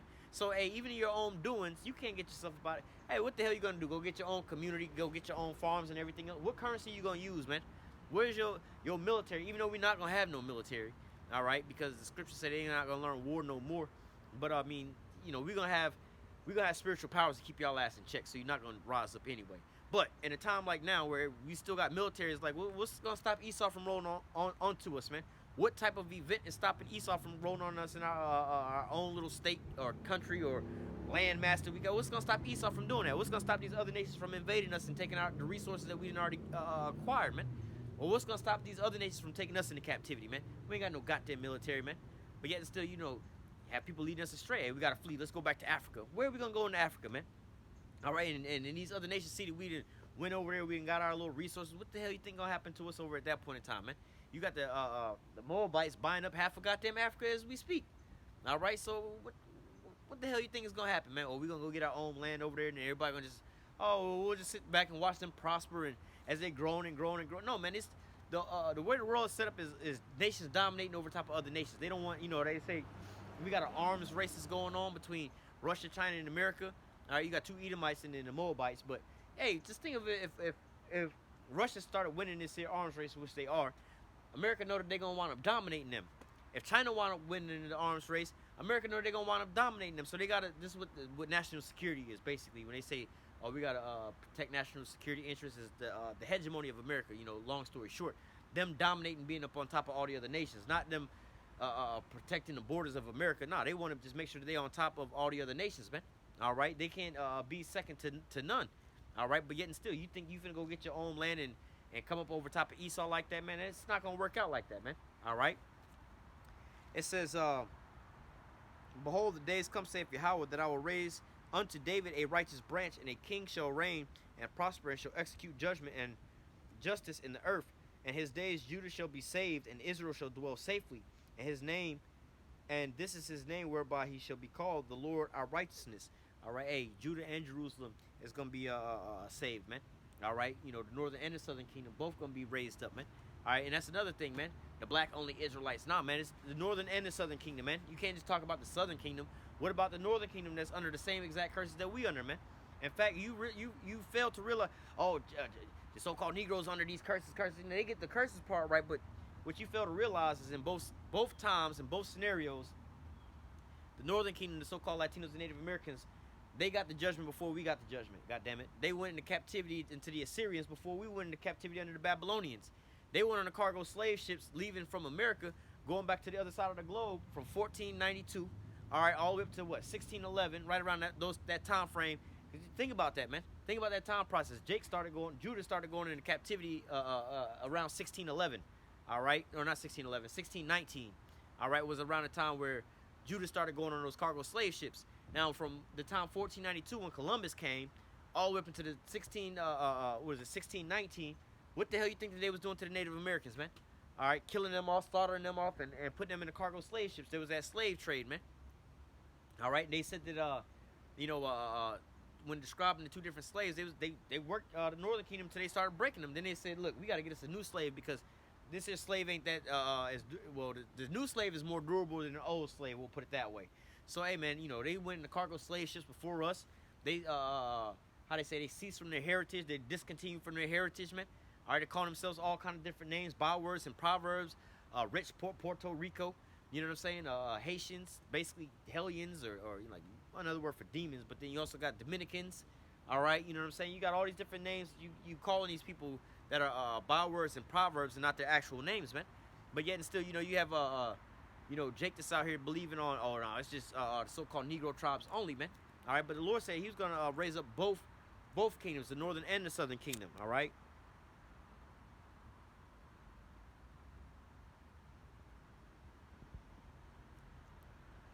But yet and still, hey man, this is another cut to this false misleading of our people, man. Hey, we gonna flee out of this here place. Now the Lord's gonna take us up out of here, man. The Lord's gonna deliver us, man, and He's gonna use by way of what? Those chariots, man. All right, when He says, "Come up hither," as the Scripture saith. All right, and He's gonna set us into our own land, the northern and the southern kingdom, not just the southern kingdom, but the northern and the southern kingdom, man. All right. It says, verse 7, therefore, behold, the days come, saith the Lord, that they shall no more say, the Lord liveth, what brought up the children of Israel out of the land of Egypt. All right, and we still talk about the Exodus into the same very day. But the Lord liveth, which brought up and which led the seed of the house of Israel out of the north country, all right, which is here in America. So you, again, that flea doctrine, you're being cut from the flea doctrine, because what the hell? So let's just play it out. Let's say these guys is right, and let's say that all the Jakes in America follow after them, right? And all you so-called Negroes, Latinos, and Native Americans, you all decide to flee from them out of America, man. Oh, yeah, see, this is what they want, right? Oh, we're gonna all just flee up out of America, and so okay, so the Lord gonna do what? Come back and just destroy Babylon the Great, and then like, well, shit, I guess I ain't gotta pick up the Israelites. They're already over where they supposed to be going. And then who the fuck where they gonna go? I mean, now, granted, they talking about going to Africa, but, we were supposed to be going to the land of Israel. But who the hell is in the land of Israel? And what the hell is going to happen when we go into the land of Africa? What countries, like they say, oh, we from Africa. Well, what country is we were scattered throughout Africa, but what country is empty and void and waiting for us over there, man? That means you got to take some people up out of these lands and put us back over there, man. All right? And then what customs are we going to be keeping? Because these people already got their own customs. It's not the customs of the Bible that's over there. So, like, does any of this make sense, man? So the Lord just like, you know what, I had planned to come and pick y'all up, but since y'all already over there, you know what I'm saying, like, my job ain't even done no more, Like, your dad got to come pick you up from your mama house and everything else like that. But shit, you knew your dad pulled up to your mama house, hey, son, come on outside, I'm here to pick you up. Oh, don't worry about it, Dad, I done already drove myself over there. Well, what the fuck I was supposed to come and pick you up for if you didn't drove yourself up? Like, that defeat the whole purpose, man. But again, these people, they like to hear the smooth things, Again, they want the tangible things that they can see. Oh, well, if I can physically see ourselves banding together and moving over there and everything else like that, but I can't see ourselves having faith that the Lord is going to actually beam us up in some so-called UFOs. We got to believe on that, first of all. Then we got to believe that the Lord going to beam us up and put us in the UFOs and then take us over there. I don't know about all of that, man. All right? But it says, but the Lord liveth, verse 8, but the Lord liveth, which brought up and led the seed of the house of Israel out of the north country and from all the countries whither he had driven them, and they shall dwell in their own land. So not only are we scattered here in America, but throughout the four corners of the earth, man. All right, Jake is scattered. So what the hell you mean the so-called Negroes only is the children of Israel? But what about these people that scattered around the rest of the globe? What the hell do they look like? Do they all look like so-called Negroes?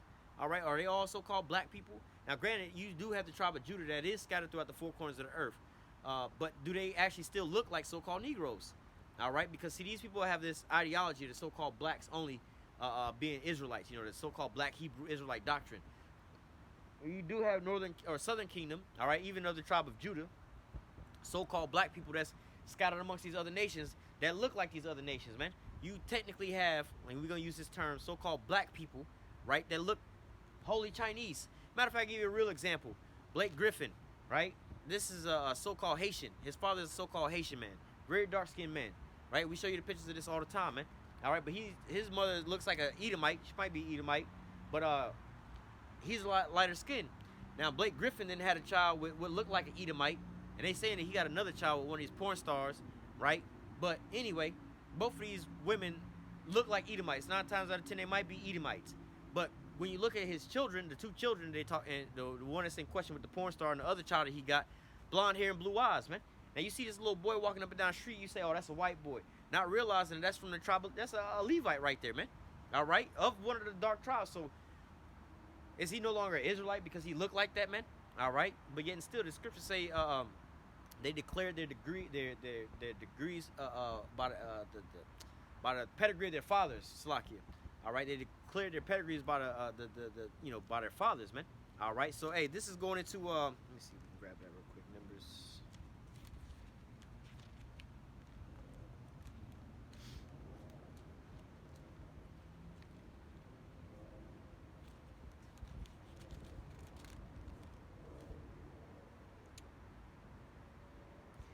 Numbers 1 and 18, it says, and they assembled all the congregation together on the first day of the 2nd month, and they declared their pedigrees, all right, or their lineage, all right, after their families, by the house of their fathers, according to the number of the names, from 20 years old and upwards, by their polls. So you are who your father is, man. All right, so hey, going into looking like these different people. Hey, man, Jake was scattered into the 4 corners of the earth. All right, now no matter what they or it does matter who their father is, all right, and where they originated from. But it doesn't matter now what they look like nowadays on the end of the block, man. All right, because like I said, hey, man, you could have had Judah, and you even have this going on with Jake to be in the military, man. They go around the globe and they start having children with these people around the globe and everything else like that. Then all of a sudden, the children look like the people of the native lands over there, man. All right, some Jake over there stationed in Germany, having babies with these German women. All right, and then all of a sudden 2 or 3 generations, and they didn't got moved around somewhere else. Now this child growing up without a father in the household, or maybe the mother then remarried and got a stepdaddy in the house or something like that. Now this child, blonde hair, blue eye, thinking he a German the whole time, don't know his lineage. But then guess what? Now all of a sudden he's in tune with the word and everything else like that. And he got a couple generations going back. But what's absent is the father who was schooling the mother while they was on military leave. And he ain't got no images of him. But then lo and behold, all his family members, all of them look white and everything else like that. And this is a Jake. You see that Jake scattered throughout the 4 corners of the earth, man. So we're not gonna all look the exact same. All right. But it says, I was going to read around, but let me just finish this here off. It says, my heart within me is broken because of the prophets. All my bones shake. I am like a drunken man, like a man whose wine hath overcome because of Yahweh, because of the word of his holiness. For the land is full of adulterers, for because of swearing the land mourneth. The pleasant places of the wilderness are dried up, and their course is evil, and the force is not right. Going again into these people that are leading our people astray. All right, you have people that are waking up, but then it's like a drunkard out here, man. All right, you got our people waking up to the fact that they're Israelites, but calling on the Most High in Christ. All right, waking up to their Israelites, but don't believe in the MOTB coming, or believe the MOTB is something sleeping with so-called white women, man. Believing that it's Christianity and things like that. Like, damn, you're so close, but yet so far. You've been better off back into those Christian churches and things like that, man. It says, for both the prophet and the priest are profane. Yea, in my house have I found their wickedness, saith the Lord. All right, the prophet and the priest, not talking about the actual prophets, but then you have the people that are leading our people astray out here, man. Because again, you have these people that are so-called leading our people, getting the limelight and everything else like that, man. Is getting this big push. Because hey, you got to understand, the Lord is dealing with a remnant, a small remnant. All right, and when you see these people on these huge platforms getting, I think they was talking about a IUIC video that got over 1 million views, I believe, on Facebook or something like that, right? 1 million views, bro. You know what I'm saying? That's, but hey, maybe out of that 1 million views, you may get 100 brothers that wake up and come into the truth sincerely. All right, maybe of the elect. But out of that 1 million, it's not going to be like, oh, that whole 1 million is going to be the men of the Lord right there, man. All right, all of them going to be the men of the Lord out there, man. All right, or even let's just say you take half of them because, it might be, women watching, half of them women, the other half men. You're going to have 500,000 of them being, of the elect. No, it's going to be a small remnant, all right? It says, wherefore their ways shall be unto them as slippery ways in the darkness, and they shall be driven on and fall therein. And I will bring evil upon them, even the year of their visitation, saith the Lord. So, hey, this is where these pastors are leading them. Again, they got to face the backlash of when these people wake up. But then also the people that's being led astray, man, a lot of them that fight tooth and nail to uphold this here wickedness, man, they're going to have that rude awakening one day when they wake up. Like, oh, we can take the chip, we can take the chip.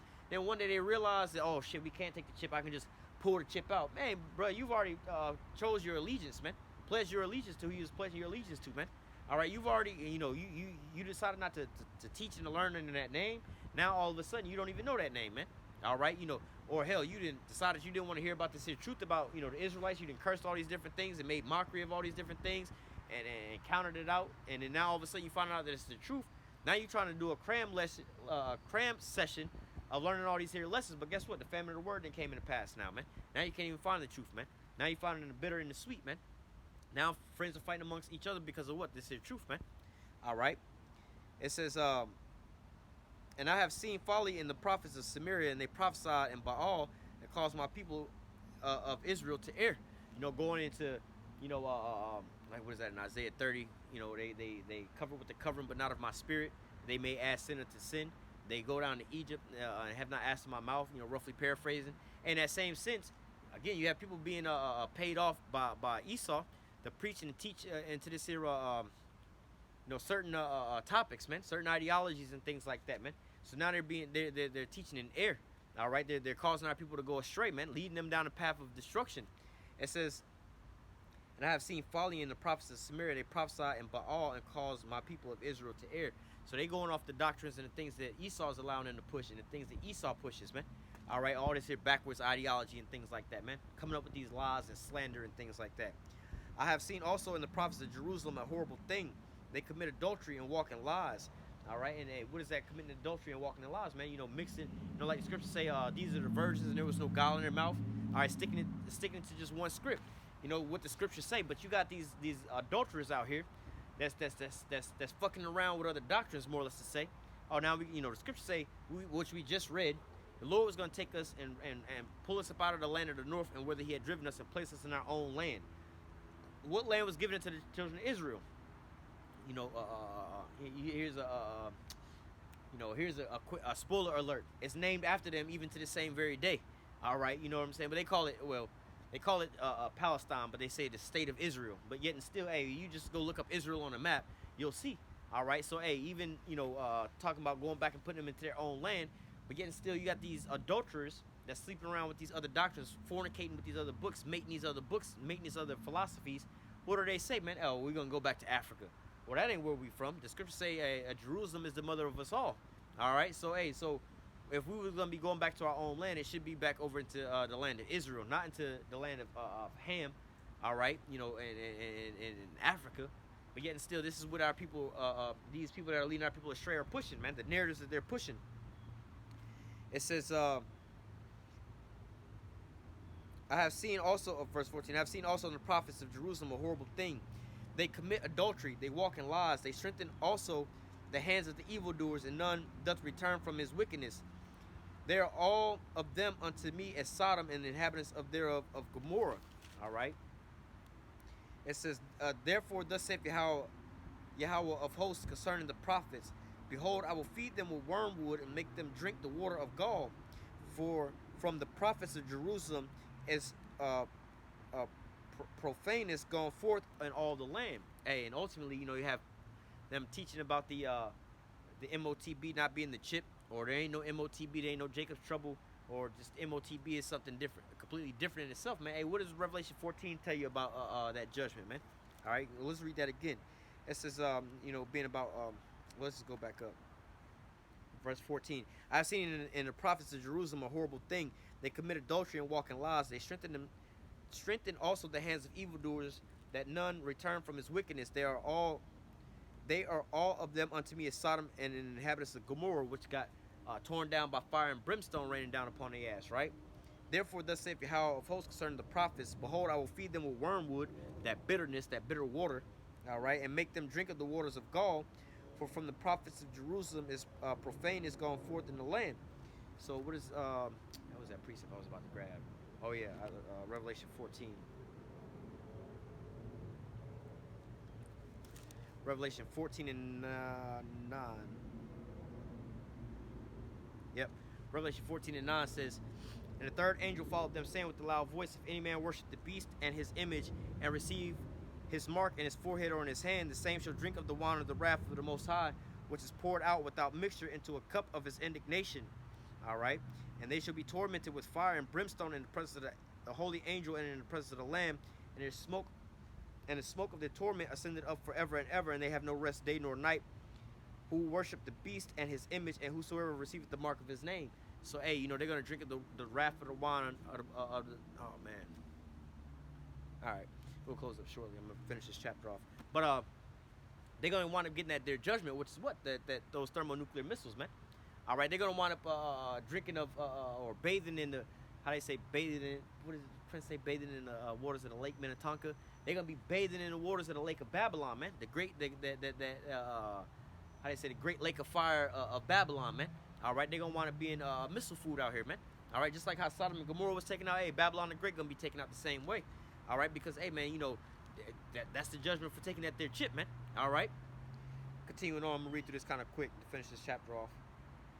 Verse 15, therefore thus saith Yahweh of hosts concerning the prophets, behold, I will feed them with wormwood and make them drink of the waters of gall, for from the prophets of Jerusalem is profane is gone forth in all the land. Thus saith Yahweh of hosts, hearken not unto the words of the prophets that prophesy unto you. They make you vain. They speak a vision of their own heart, and not out of the mouth of the Lord. So again, these people are speaking out of their own heart, their own mind. Again, like I said earlier, man, or the scripture even say, prophesy unto smooth things, prophesy deceit.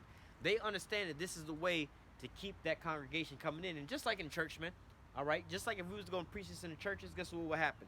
They would throw us up out of there, man. The congregation wouldn't want to listen to these things. Why? And why wouldn't your pastor want you bringing up these topics in church, man? Because it's a fringe topic to be talking about. And what would happen, man? People would stop putting money into that damn basket, man. All right, so this is why they don't want you talking about these things in your church and asking your pastors about these things, because he know that, hey, look, the congregation is not going to be giving up money if they have to hear about these things like that, man. So now on the flip side, you have these guys that's bringing in bringing in a congregation, telling them, again, dealing with the emotional side.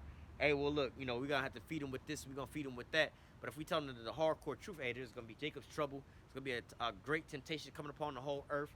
You know what I'm saying? You're going to lose your wife, your kids, your family, and all these different things. All this bad shit's going to happen unto you, but he that endureth unto the end, the same shall be saved. The one that's built up with faith, man. You got to have faith in these things. Hey, Jacob don't want to hear all that, man. Jacob want to hear smooth things, prophesying to his smooth things, prophesying to his deceit, man. They don't want to hear all these things. So guess what? These false prophets have to lead our people astray. They have to tell them these lies and everything else like that to keep them coming into their congregation. It says, thus saith Yahweh of hosts, hearken not unto the words of the prophets that prophesy, and say unto you, they make you vain.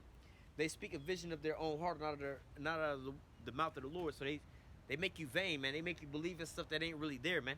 All right, and it's not gonna profit you none. And what does it profit you? Like, look, you an Israelite, and all you gotta know is you an Israelite. What about repenting? What about keeping the law, statutes, commandments to the best of your ability, man? Oh well, shit. You know what I'm saying? Look, as long as you know you're an Israelite, you good. You don't gotta keep the law, statutes, commandments. You can keep eating that pork. You can keep getting edge ups. You can go sleep with another man, woman. You can go do all these different things. Hey, it ain't important for you to know the name of the Lord, man. It ain't important for you to build up in faith and have to walk after the Lord. It's not important for you to do any of the works for the Lord or anything else like that, man.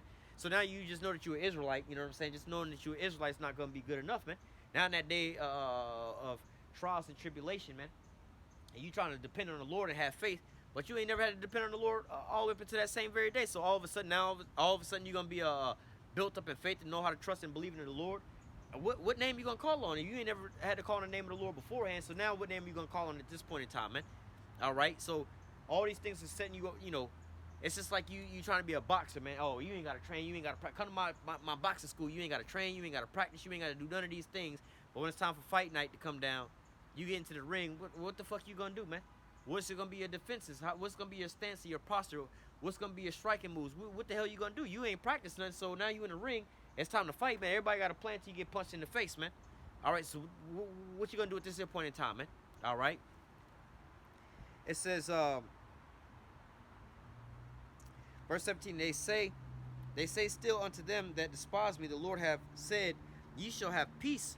And they say unto everyone that walketh after the imagination of his own heart, no evil shall come upon you.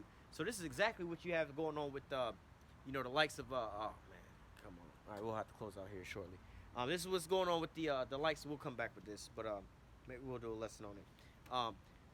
But going back with the likeness of a lot of these little camps and things like that. Hey, look, you don't have to change none of these things. There ain't gonna be no Jacob's trouble. There ain't gonna be no trials and tribulations and everything. Look, we're gonna get together. Once you find out you're an Israelite, come into the congregation. We're gonna get us get you a wife. You know what I'm saying? And we're gonna get our own little land, and we're gonna go off and go do our own little thing, and everything is gonna be good from there, man. The Lord ain't coming back. We're gonna have to. Hey, this is it right here. You know what I'm saying? But you still in the belly of the beast, man. You still under these curses. You still under all these different things that's going on. You still under all these curses, and you ain't really got out of nothing, man. You just know that you're an Israelite now, and then all of a sudden, you still under curses just knowing you're an Israelite, man. All right, but I'm gonna go ahead and close out with that. I'm about to run up out of space, but nevertheless, hey, I'm gonna give all praise, honor, and glory to Yahweh, Bahashim, Yahweh Shah, Bahashim, Rakakwadash, double honor to the apostles and elders, the great millstone that taught us his truth and our rule well, and citation and much love for Yahweh, pushing his truth and sincerity over the four corners of the earth, and enduring afflictions to feed and edify the elect. Until next time, I'm gonna say, stay strong, Shalom.